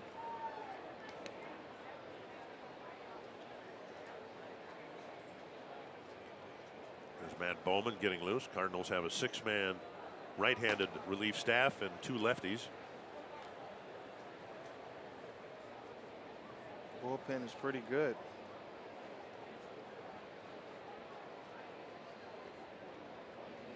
Grossman with a drive to right center field. It is deep and off the wall.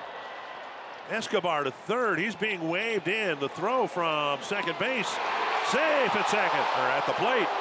Yes.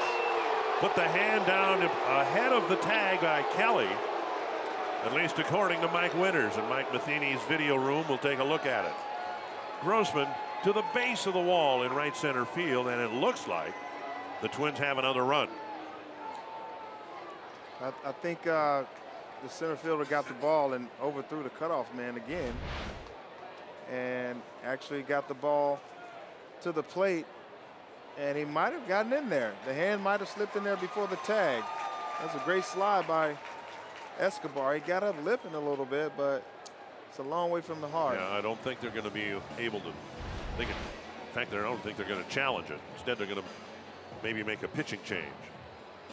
So Grossman with a couple of big hits his last 2 times up, and Gant will come out, and Bowman will come in with the Twins leading 4-0.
Getting his hand on just ahead of the tag.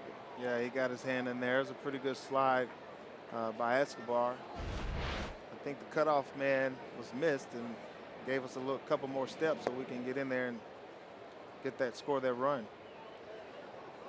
A couple of leadoff walks leading to runs, and now Matt Bowman, who's had kind of a tough time of it, a very high whip of 1.86.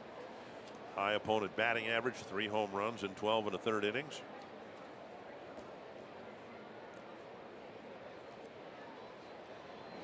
And Wilson got a pitch up, fouled it back, 1-1.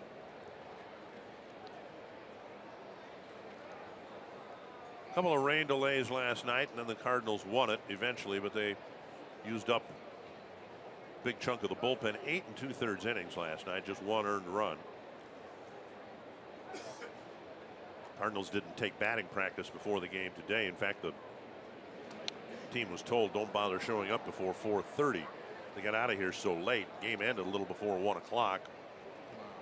And Twins players were all, I have no way of knowing this, but it sounds good. They were all snug in their beds by 10 o'clock last night. Oh, definitely. These guys have a day game in Chicago, come here. Probably had a nice dinner.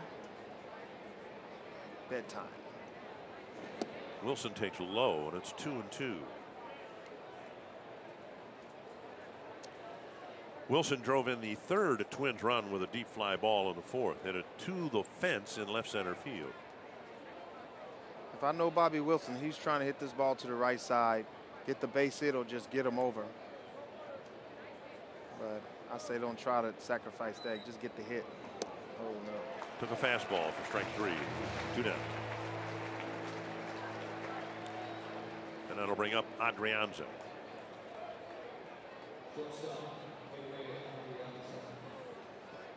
I don't know. I see the shift on Adrianza. You know, the guy that doesn't hit for much power. I mean, the average was a little low, but. And they will walk Adrianza. Well.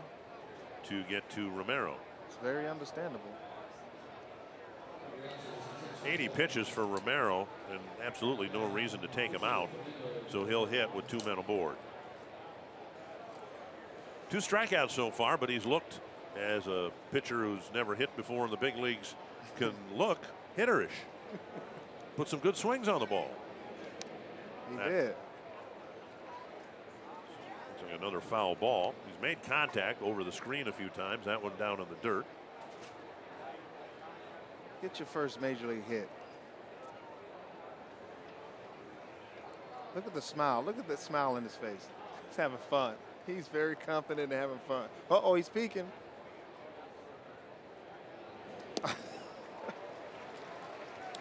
We don't say this with any premonition that things are going to change. Twins have never had a pitcher hit a home run since the DH was adopted in 1973. Those are things that we say. We're going to see if he can change that. Oh, he missed that by 2 feet. Oh, my God. Twins get another run thanks to a leadoff walk and a timely double by Robbie Grossman.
And because they are a loyal sponsor, we can pass along the news that Ray Zamanda, who was the Menards spokesperson and who said what I just said, only a lot better than I ever did, he passed away yesterday at the age of 91. The guy, Mr. Menards, not that wasn't his real last name, but he was the spokesperson for Menards and passed away yesterday.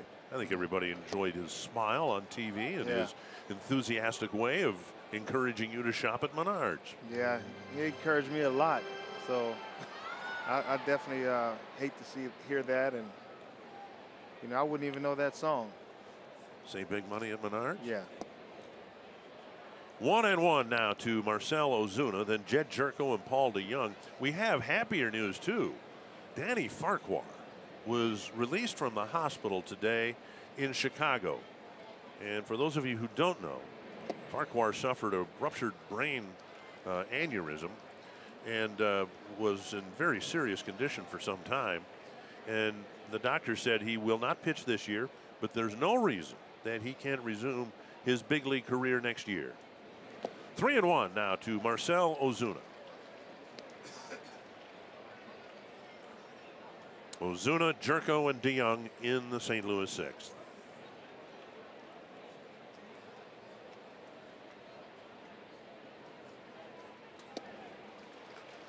And another walk to lead off an inning. He's issued 2 leadoff walks and hit a leadoff batter here in his 6th inning so far. Join Fox Sports North and the Minnesota Lynx at Mall of America Rotunda for the Let's Celebrate the Lynx event Thursday, May 17th. Enjoy games, the chance to win prizes, and more. Visit foxsportsnorth.com/events for details.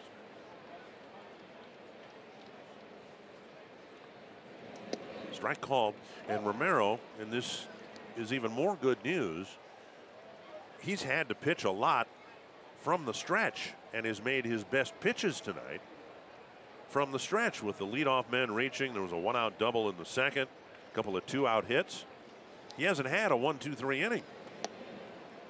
That's a good pitch. Call the ball, 1-1. I just think when he gets in the stretch, I think his mindset is, you know, all right, I have a threat. And he digs deep. Like I said, I remember Johan Santana, man. Every time he got runners in scoring position, runners on base, he pitched better. You know, and when no one's on, you kind of get confident and comfortable. But when runners are in scoring position or on base, I think he digs deep and make the big pitch. In his debut against Toronto, he went 5 2/3 innings and threw 97 pitches. So anticipating a potential change here in the 6th, Trevor Hildenberger is getting loose. 2-1 now to Jed Jerko. He's the hottest hitter in the Cardinal lineup. Fouled back 2-2. Got a little shift on Jed Jerko. So I guess the plan is to pitch him in hard and soft away to get him to hit into the shift. In his start against Toronto, Romero did get 1 ground ball double play.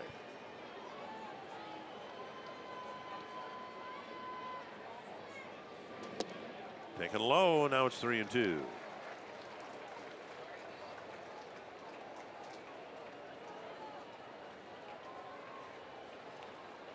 And 97 pitches in his debut.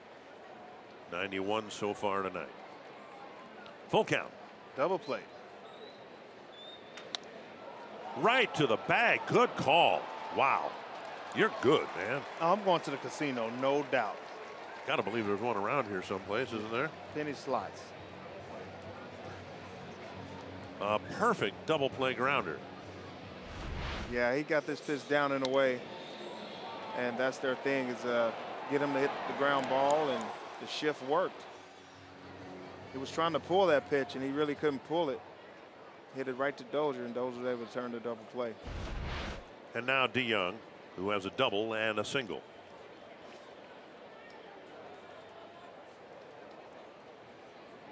Outside, ball 1. This guy has total control. Might be his last inning. battling inside at 96.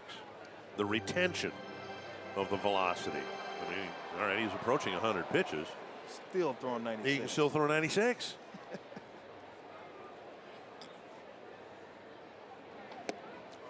He can throw 97. 97. Might be a little fatigue.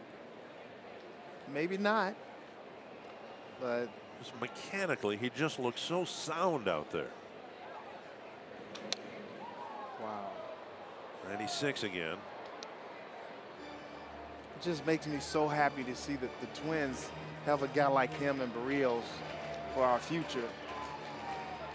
Kind of remind me of Johan and Francisco Liriano. back to back. It was a lot of fun. Oof. What an inning. What an outing. So far in the big leagues, Fernando Romero has pitched 11 2/3 innings of shutout ball. Let him go another. Sound like Bert.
Robbie Grossman hitting a nice rope to right center field off the wall.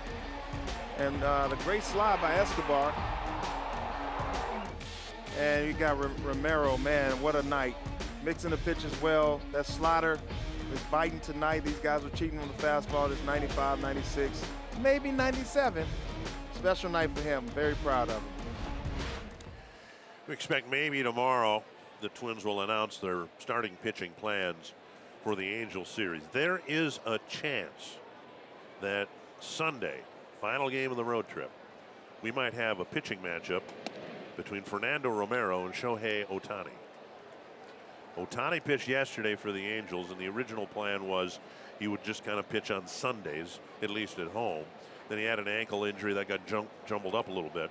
But there's a chance that it'll be Ohtani against Romero on Sunday. And I'm going to get paid to watch that. And I'm going to get paid to watch that. You're going to get paid to watch that, too. I'm going to watch that game, and I'm going to be there live in HD. That's Hunter definition, right? HD Yeah. in your house? That's Hunter definition. Hunter definition. Yeah, yeah. My eyes. 1-2 to Joe Mauer. Well, it's again been a long time in coming for Twins fans. Man's 23 years old. He's going to turn 24 on Christmas Eve. Tap to the right side weakly. Wong has an easy play, one away. MLB At Bat is your #1 Twins app. You can customize your experience to catch every moment this season. Get Twins home screen icons and features such as the MLB.TV Game of the Day, pitch tracking, in-game highlights, live radio broadcasts, stats, news, and more. Download MLB At Bat today. Here is Dozier.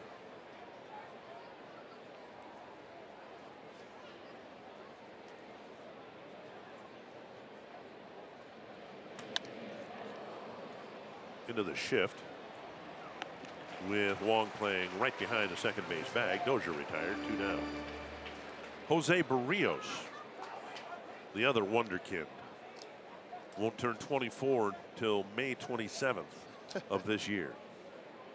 Youth is on our side right now in the starting rotation. I mean, you talk about Gibson, a guy who's starting to figure this thing out. Maybe he's a little bit of a late bloomer, but he's starting to figure this thing out that, you know, he can create ground balls and get strikeouts with that fastball instead of going to a lot of off speed. And then you talk about Barrios, you talk about Romero, and then you get Santana coming back. Strike one to Kepler. It's a nice starting rotation. Been trying to think when the last time was a Twins pitcher, highly touted as Romero was, stepped in and immediately got big league hitters out. Now with Santana, no, we kind of saw it coming. He was a Rule 5 guy, and he kind of developed in the bullpen first and then moved into the rotation, right? And I think the same too for Liriano. He started in the pen, so we could kind of see that there was some stuff to build upon there. But I can't remember somebody coming up, a prospect. You know, Andrew Albers years ago stepped up, but he was, you know, kind of a minor league veteran, and I don't think anybody imagined he didn't have the stuff that Romero has, for one thing. Yeah, it's not too many pitchers that came through the Twins organization that came up and stepped up like he's done the last 2 starts, his first 2 starts of his career. Kepler, great at bat. Look at him, left center. With a 1-2 count, he covered the plate and lined a sharp single to center. Yeah, that's one thing he's been doing well this year is driving that ball to left center and stand on those pitches.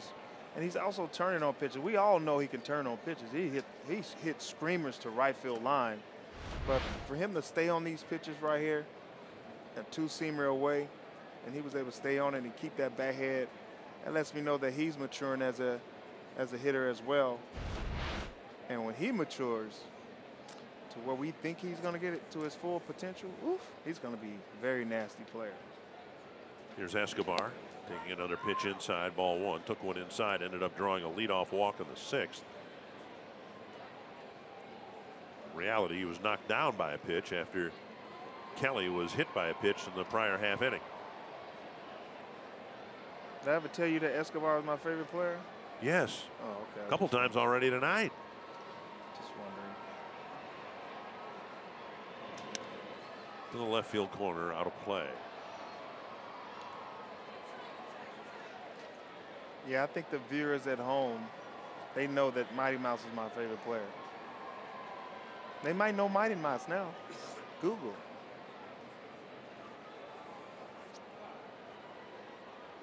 1-1 to Escobar.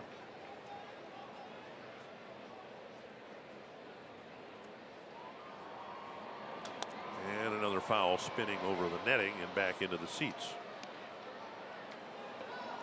Well, somebody on Twitter offered up a good suggestion for my question. When was the last time a Twins pitcher did so effectively what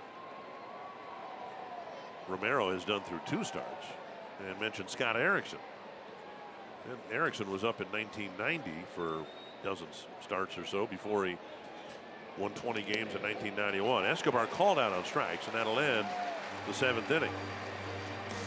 We head to the home half of the 7th.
Romero, man, he had that fastball working. He was in that outside corner, pitching in.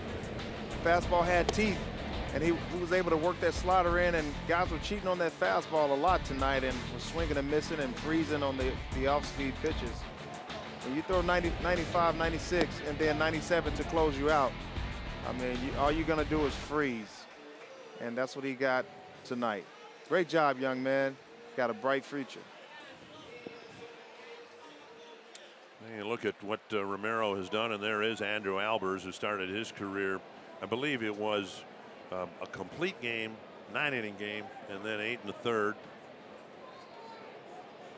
And again, there's a chance that he will be matched up against Shohei Ohtani on Sunday. We'll let the Twins and the Angels make that announcement, but boy, wouldn't that be something. Man, that would be nice. Hildenberger delivers a strike, and now another strike. And Hildenberger, after a rough start, has seemingly turned his season around. Yeah, Hildenberger started off a little slow. He's starting to turn it around now. He has great stuff. On 3 pitches, he puts Wong back in the dugout. Changeup is really good. His fastball, he can hit 93, 94. Stays around 92, but his changeup is like I said, Bugs Bunny. Very slow. Replay brought to you by Carrier.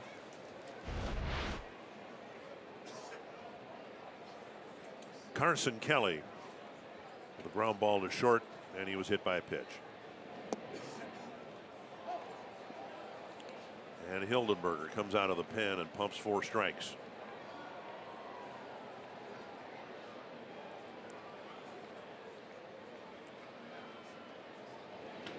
Grounder to short.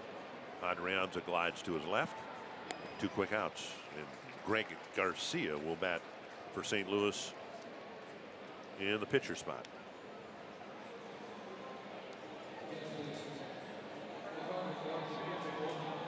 Indians idle today, so if the Twins win this ball game in the standings, they'll just be a game and a half behind Cleveland. And right now, there's not a team with a winning record in the American League Central. Cleveland got swept in New York, and they are now 17-17.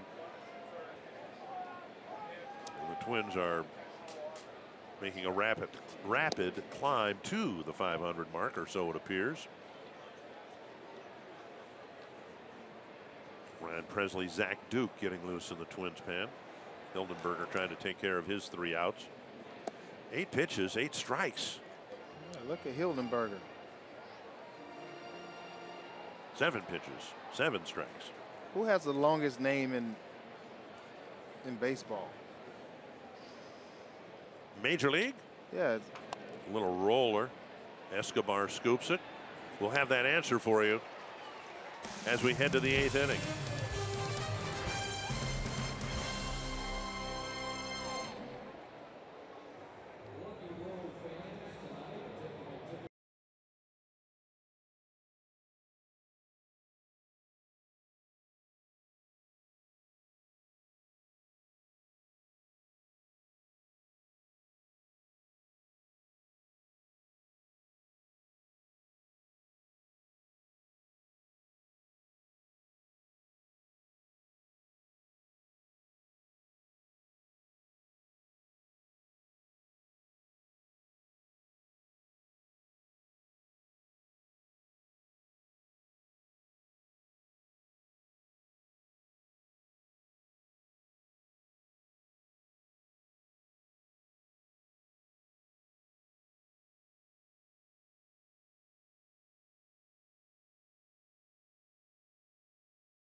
new pitcher. Knows a little bit about what Byron Buxton's going through because Ryan Sheriff had the same thing happen to him. He had a cracked big toe, and he's back on the active roster, and he's going to pitch to Eddie Rosario.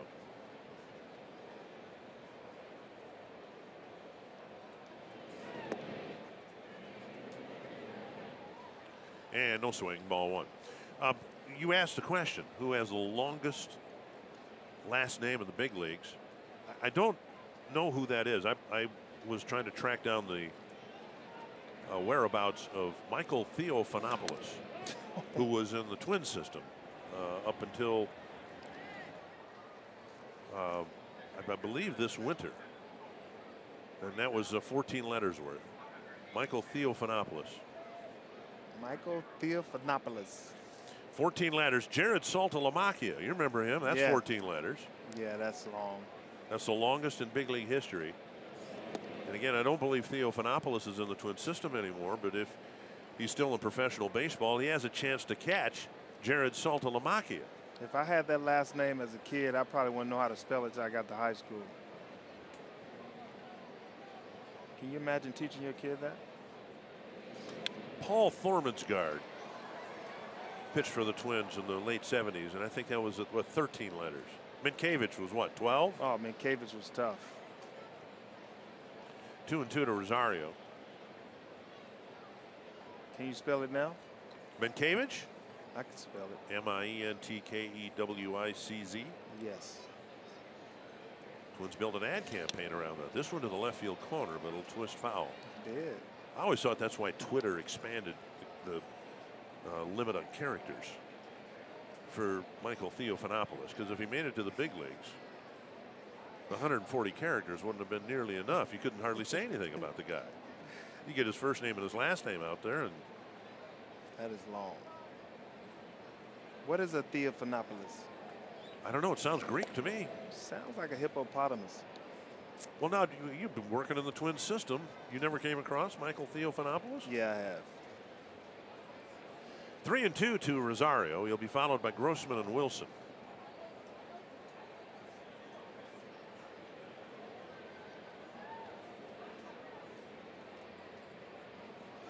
A deep drive to right center field. Wow.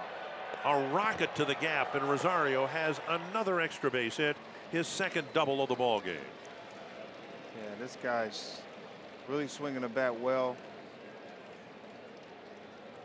He's able to get a pitch that he can handle and drive it to the gap. It's pretty impressive. Look at this pitch. Little two-seam fastball inside. He hits lefties pretty good. He stays on them pretty well, and he was able to get those hands in on that inside pitch and drive it to the right center gap.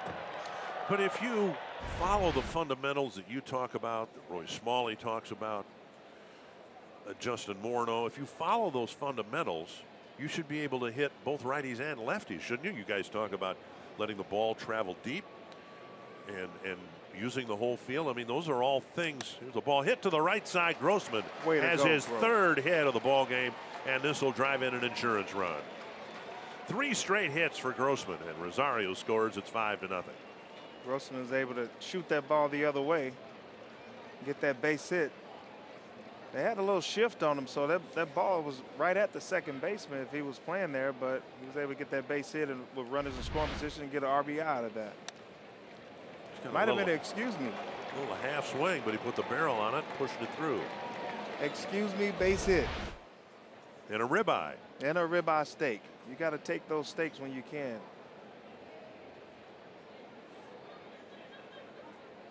And now Bobby Wilson taking ball 1.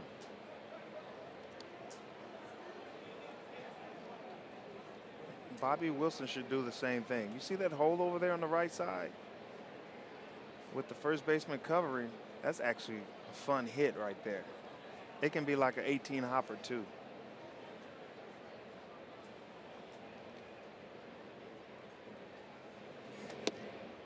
And now 2-0.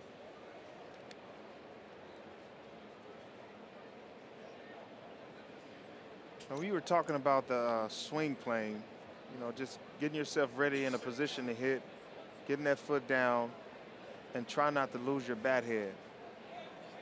You know, with all the launch angle and different things like that, I think guys are swinging up more on the ball. I'm not saying it's the wrong thing. Some people, I think they should do it, especially big guys. But when you get a guy who's a hybrid, guy can hit for power and average, he's not going to have that launch angle swing. He's going to have more of a get through it. Just like a plane is landing and then takes off again, that's the swing plane you want to have. Not a straight down swing, but straight to the ball, landing and taking off again. And meet it somewhere in the middle, right? Yes. Meet the ball in the middle. Yeah, and when a plane lands, to take off, it has to stay on the runway for a while and take off again. So that's the kind of the swing plane you want to have, and that gets you straight to the ball, and then it launches afterwards. 3-1 to Wilson, right off the end of the bat. So what you're saying is, for someone like Logan Morrison, who may have turned the corner in his career because he increased his launch angle, a big, strong guy there, can hit 38 home runs, you're okay with an elevated launch angle, somebody trying to lift the ball out, but not for someone like Byron Buxton, for instance. Yeah, I wouldn't advise Byron Buxton to have launch angle. You know, I think his backspin, he has the perfect plane on his swing. Nice. That's by a diving Jed Jerko. Grossman was off with the pitch. He'll be waved around third. And Wilson with an RBI double. And the Twins pile it on with at least a couple here in the 8th inning. Yeah, that was a nice swing by Bobby Wilson. Was able to get a pitch and turn on it pretty hard. And I'm pretty sure he wanted that. Yeah, he was ready for that fastball in and just got under the glove, the third baseman. And with the speed of Bobby Wilson, he got the second base. Was able to, Gene Glenn kept waving Robbie Grossman in. Love that. 6-0 Twins. Bobby Wilson talking with Rob Drake, the second base umpire. Mike Maddox, the pitching coach, out for a word with Sheriff. Rob Drake looks like Marky Mark. I told him that several times. Hey, that's Marky Mark. Unbelievable. Wow. Here's A-Ray Adrianza with Ryan Lamar on deck. Marky Mark with the goatee. It's pretty impressive.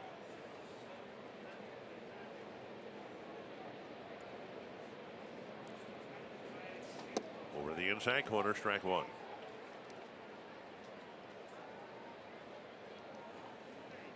Cardinals got 5 1/3 innings from their starter John Gant. Now bullpen having to pitch extensively again.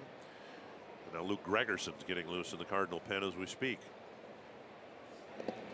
Nearly hit him, or did it? And it did hit him. And Adrianza will go to first, and Lamar will come to the plate with 2 men on, 2 men in, and still nobody out.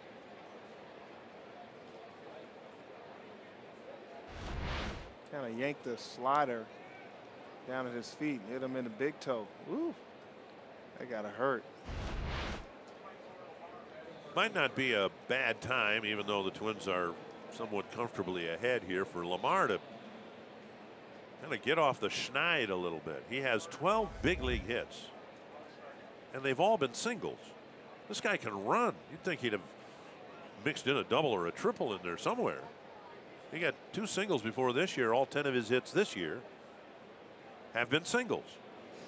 Strike one. He had a great spring training, a great enough spring training to make the ball club. And he's been getting his singles, you know, while in the big leagues as well, coming up with some hits. And, you know, I think those doubles and everything, once he gets comfortable and know that he's going to be here, I think he will go for those doubles and homers. Tap foul. 32 at bats for the big league club, the 10 singles, so an average over 300. 3 walks, 13 strikeouts. And again, one of the main reasons I think he made the team, he did have a good spring, but he's also a right-handed batter. And Zach Granite, who was his main competitor as an extra outfielder, was a left-handed batter. Yep. High and tight, 1-2. We would say when a guy comes high and tight like that, the whole bench, I would say, we got that pitch too. And everybody go, whoop, whoop.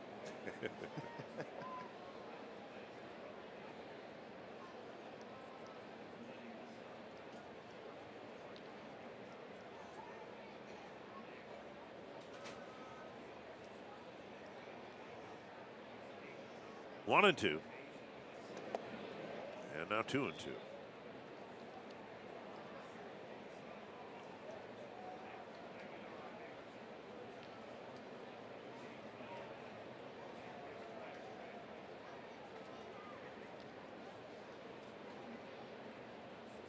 Adrianza at first, Wilson at second, nobody out. The Twins have gone double, single, double, hit batter so far here in the 8th. There's a drive toward left center field. It'll be another single. And they're going to send Wilson around. And he is out. Yeah, he's out. He ran through the stop sign, I think. I think he was holding him up and he ran through the stop sign.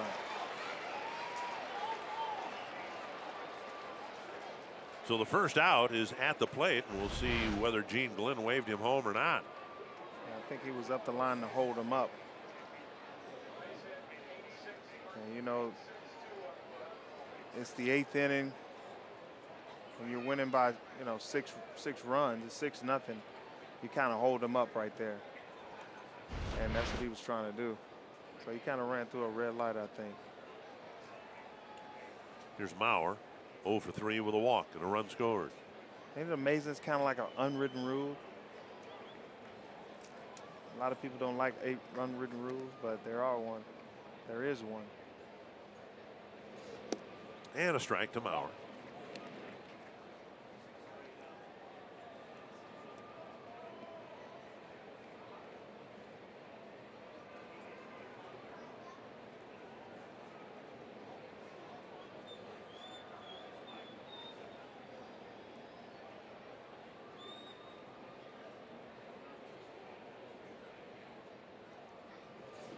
And now down and in. Matt McGill getting loose, gave the Twins a couple of big innings Saturday night.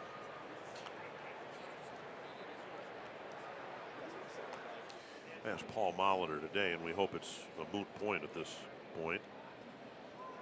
But I asked him about Fernando Rodney and how durable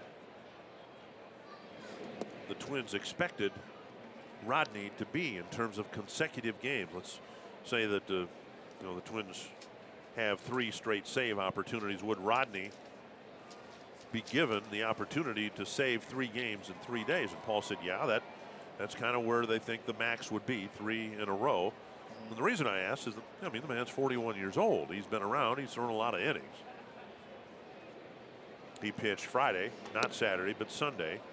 And with the schedule here in St. Louis, night game tonight, day game tomorrow, I just saw, all right, if the Twins have a save opportunity, give it to Rodney. Would you be comfortable giving him a save opportunity again tomorrow? And Paul said, sure. Yeah, I mean, Fernando Rodney is a strong guy. He's strong like bull. And I had a chance to play with him as well. And this guy never wants the day off. He's going to go out there when you call him, and he's going to go out there and he's going to throw hard. Mauer takes a strike, thought it was ball 4. I used to walk in the gym, in the weight room, and do my training, and he would be working out with 100-pound dumbbells. He just clipped the point.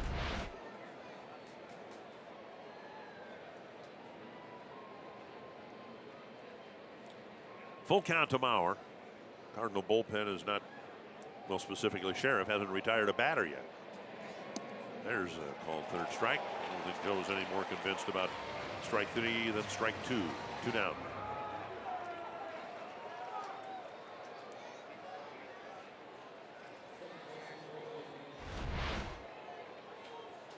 It's the last pitch.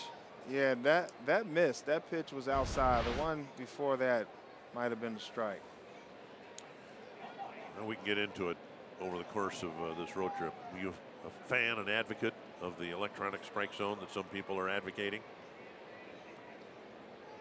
In other words, the home plate umpires would not call balls and strikes at all. There would be a ping and a green light, if you will, something signaling the fans that a ball did enter the strike zone. Yeah. You like that idea? No. Somebody's going to lose their job if that started to happen. You know, eventually something comes in, and then next thing you know, the home plate umpire, there's going to be one less job out there. Well, he can still be here. He's got to make the safer out calls, which are then subject to review, of course. Yeah. Why would you just get robots? I'd be perfectly fine with that. 2 strikes. Fly ball right field, playable for Fowler. And the Twins get 2, but leave 2. Take a 6-run lead to the bottom of the 8th.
Twins, he delivers strike 1, and that's been kind of the consistent part of this, although the Twins have used a number of different pitchers, starting with Romero and then Hildenberger and now McGill. Everybody's been throwing strikes for the most part.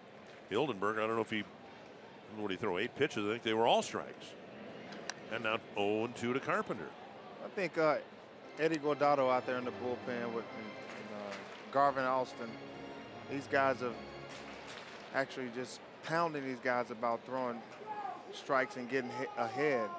And you can see that in the bullpen. These guys have kind of turned it over a little bit in the last couple games of throwing strikes and going after guys and allowing their defense to work. McGill starting to fill a role that the Twins have been looking for quite some time, and some thought that maybe Phil Hughes would fill that role, but a long reliever, a multi-inning guy, and he may get that opportunity again here tonight.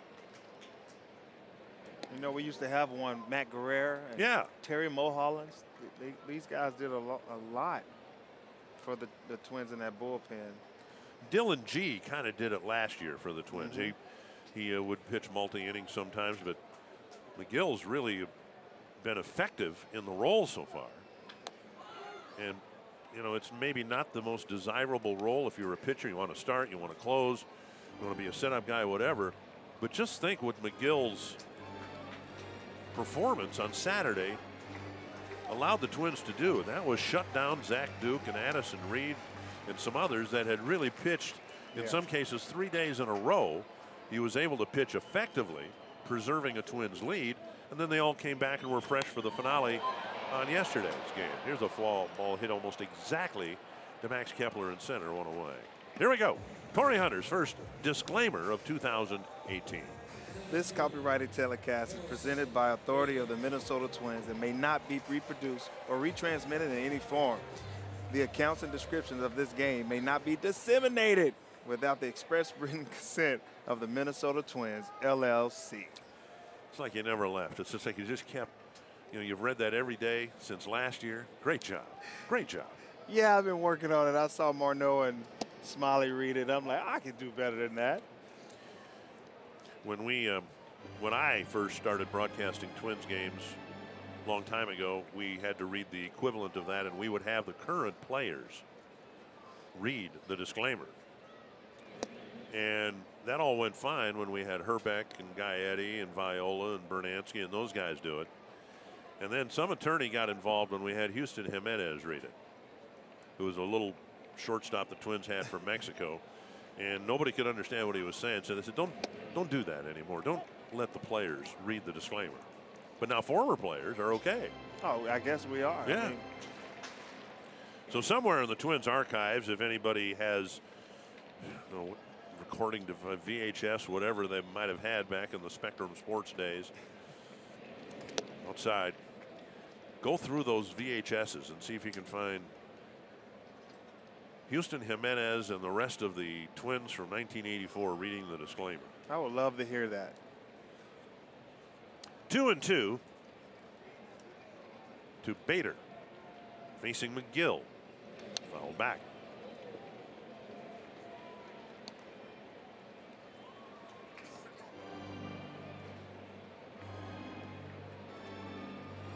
Bader with a single and a walk and a strikeout. All of that against Fernando Romero. And if you just joined us, you missed another brilliant outing by the Twins right-hander. 6 shutout innings on top of the 5 2/3 innings of shutout ball he gave the Twins in his debut. He did a really good job today and giving the Twins a chance to keep their lead, preserve the lead, and so he's gonna sleep good tonight. Get some steak and some red milk, he'll be fine.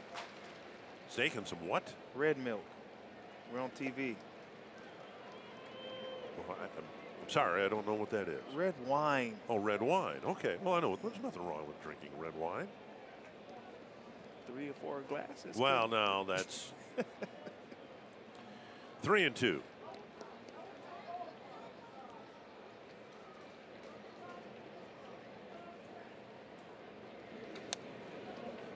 And Bader swings and fouls another one back to the screen. He has a really short swing. It looks like he loves the fastball. I hadn't watched him play much, but just seems like he loves the fastball, the way he's taking these hacks off this fastball.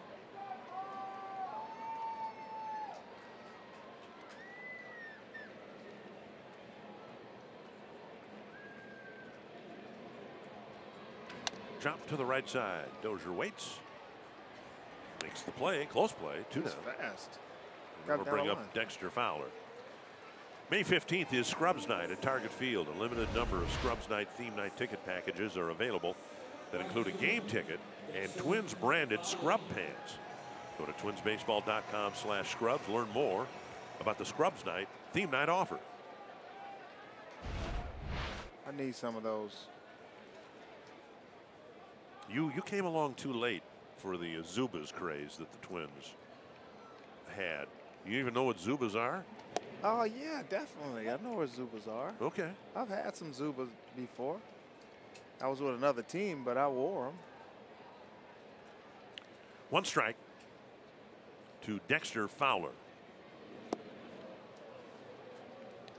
And now 2 strikes. Dexter's looking for that fastball. He swung through that off speed right there. Keep throwing it.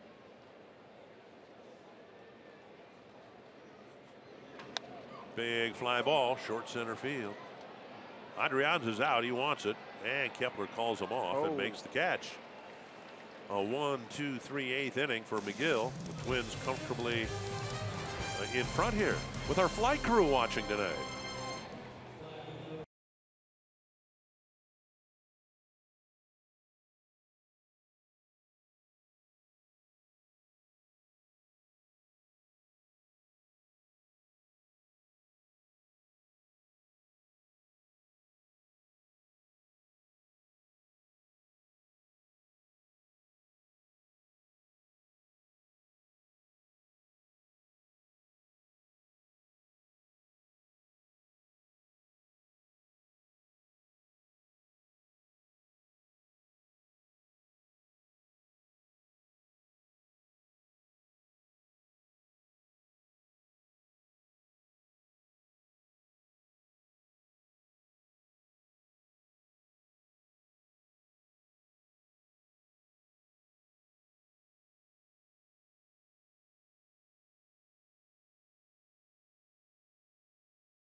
Gregerson struggled this year with the Cardinals as well.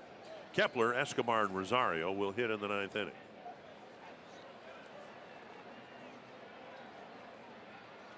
I was able to face Gregerson when he was with Houston Astros. He had a really good slider. Fastball about 91 to 93.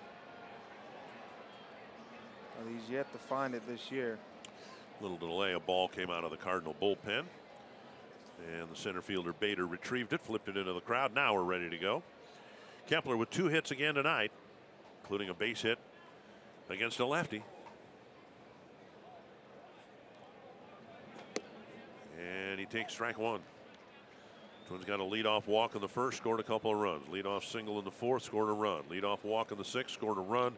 The first 5 batters reached in the 8th, and they scored 2 more runs.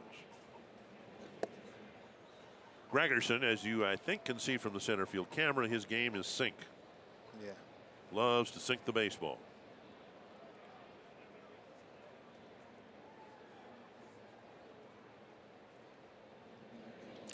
That's the slider right there. That little slurve.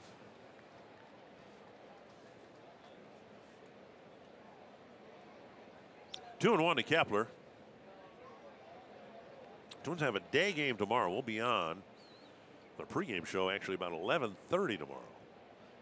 And there's no about it. We're going to be on the air at 11:30 Central Time. A wake-up call. Busted his bat. Well, get up early so he can get up the arch. Join Fox Sports North for kids in the city, benefiting boys and girls clubs of the Twin Cities, Tuesday, June 5th. Tickets are $75. It includes a ticket to the Twins game. And if you can't make it to the event, you can still make a difference in the lives of club kids. A donation of $5, $10, or $20 can provide meals, sports team registration, or literacy programming supplies during the summer. Tickets are on sale now at boysandgirls.org/kids in the city. One down on the 9th, and now Escobar.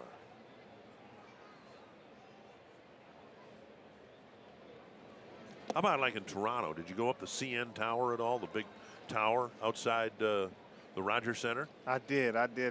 I did Okay. that a couple times. I had to take my sons up there, and during the day off, and we went up there, and I was scared then. Are you serious? Heights give you some problems, do they? Not really. I think I'm tough, but that's weird. Well, don't broadcast games from Pittsburgh or Washington in the National League then. No. Because if heights wig you out a little bit, you're way up there. Phil Hughes warming up. Swing and a miss, and it's 1-2. I'll just make sure I don't go on that trip. Okay. I noticed when we were there last, if anybody in the area is watching or listening, that the top of the Washington Monument needs some cleaning.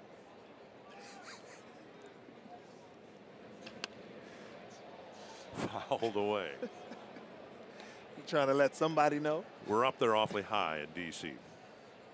and in Pittsburgh.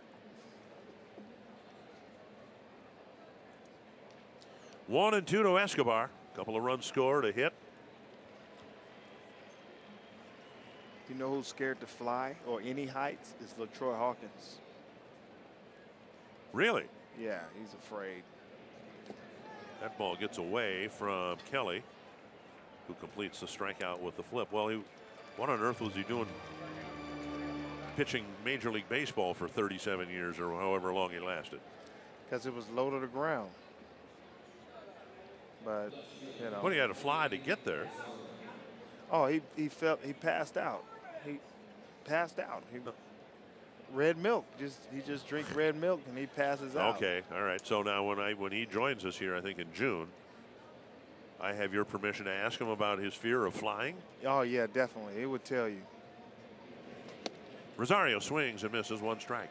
We had a flight from Boston. When we played Boston, we had to go all the way to California.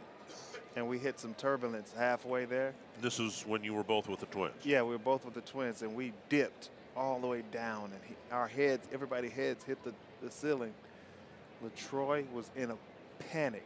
Like he was going to pass out. Well, everybody would have been in a panic if you dropped that much. I mean, I was in a panic, but LaTroy was like, Okay. He was losing it. So that's when I was like, oh, he's afraid of flying. So I started watching him, and every time we got on the flight, The red milk. hey, he wasn't a big wine drinker. There's a high fly to right. Fowler comes in. And the Twins, we hope, are done hitting tonight.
And again, if you just joined us, you missed another great outing by Fernando Romero. He struck out 9 men in his 6 shutout innings tonight. Twins leading 6-0, and McGill will be asked to finish off the Cardinals here in the 9th. 0-1 and 0-2. It's always good when you have a long game like this. Not really a long game, but just a 6-0 lead. Nice, comfortable lead. You got McGill, a guy like him, to come in and give these guys in the bullpen a break. This pitch was about 6 inches outside, but Twins will take it. Oh, yeah. That's a pitcher's pitch. Down and away, a little bit off the plate. If he swings, he doesn't do much with that. Give Wilson some credit because he did snap the glove and frame it, as they say. Got the call, 1 down. And now Jerko. Way out in front, strike 1. Man, I like McGill. He's, even in the role that he's in, he comes right at hitters, throws strikes, keeps the game moving.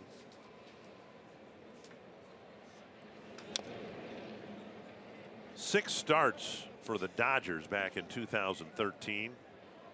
5 relief appearances for the Reds in 2016.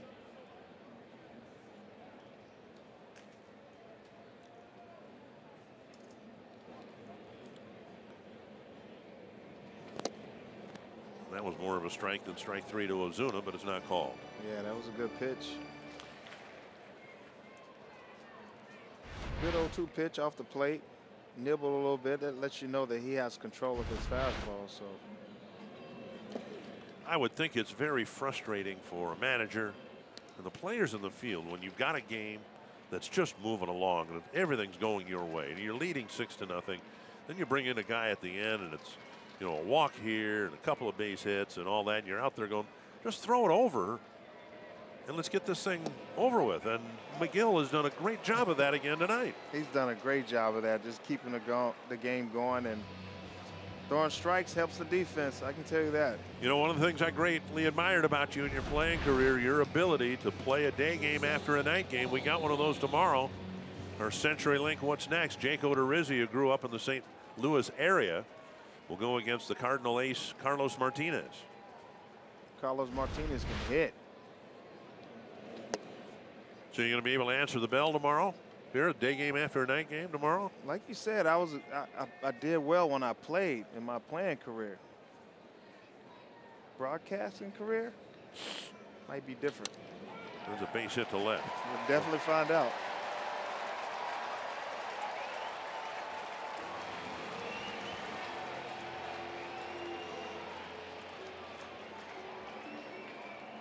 And a hit with 2 down here in the 9th.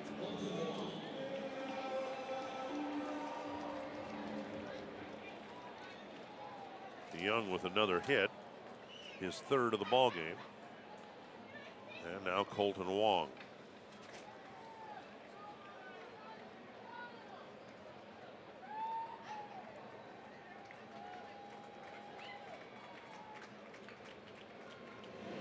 Ball 1. Get to this part of the game regardless of how many catchers or how many pitchers are out there. 1 out away from a shutout, and I always think of the catcher and how many different guys he had to catch and what a good job he did behind the plate. 2-0 with the runner going to second. And so yeah, let's tip a cap to Bobby Wilson catching his 2nd game as a Twin and 1 out away from catching a shutout. That's one thing he does well, man. He calls a good game. And now a strike, 2-1. I think he's been taught really well. He communicates with pitchers really well, and I know the Twins are happy to have somebody that can be a backup catcher and get the job done, like Bobby Wilson.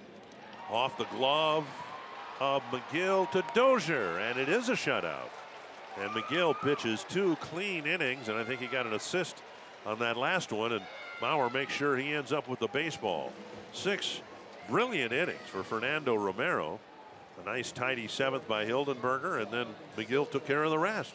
Yeah, that's pretty good, man. Romero did his job today. starting it off, and Rosario and company, they swung the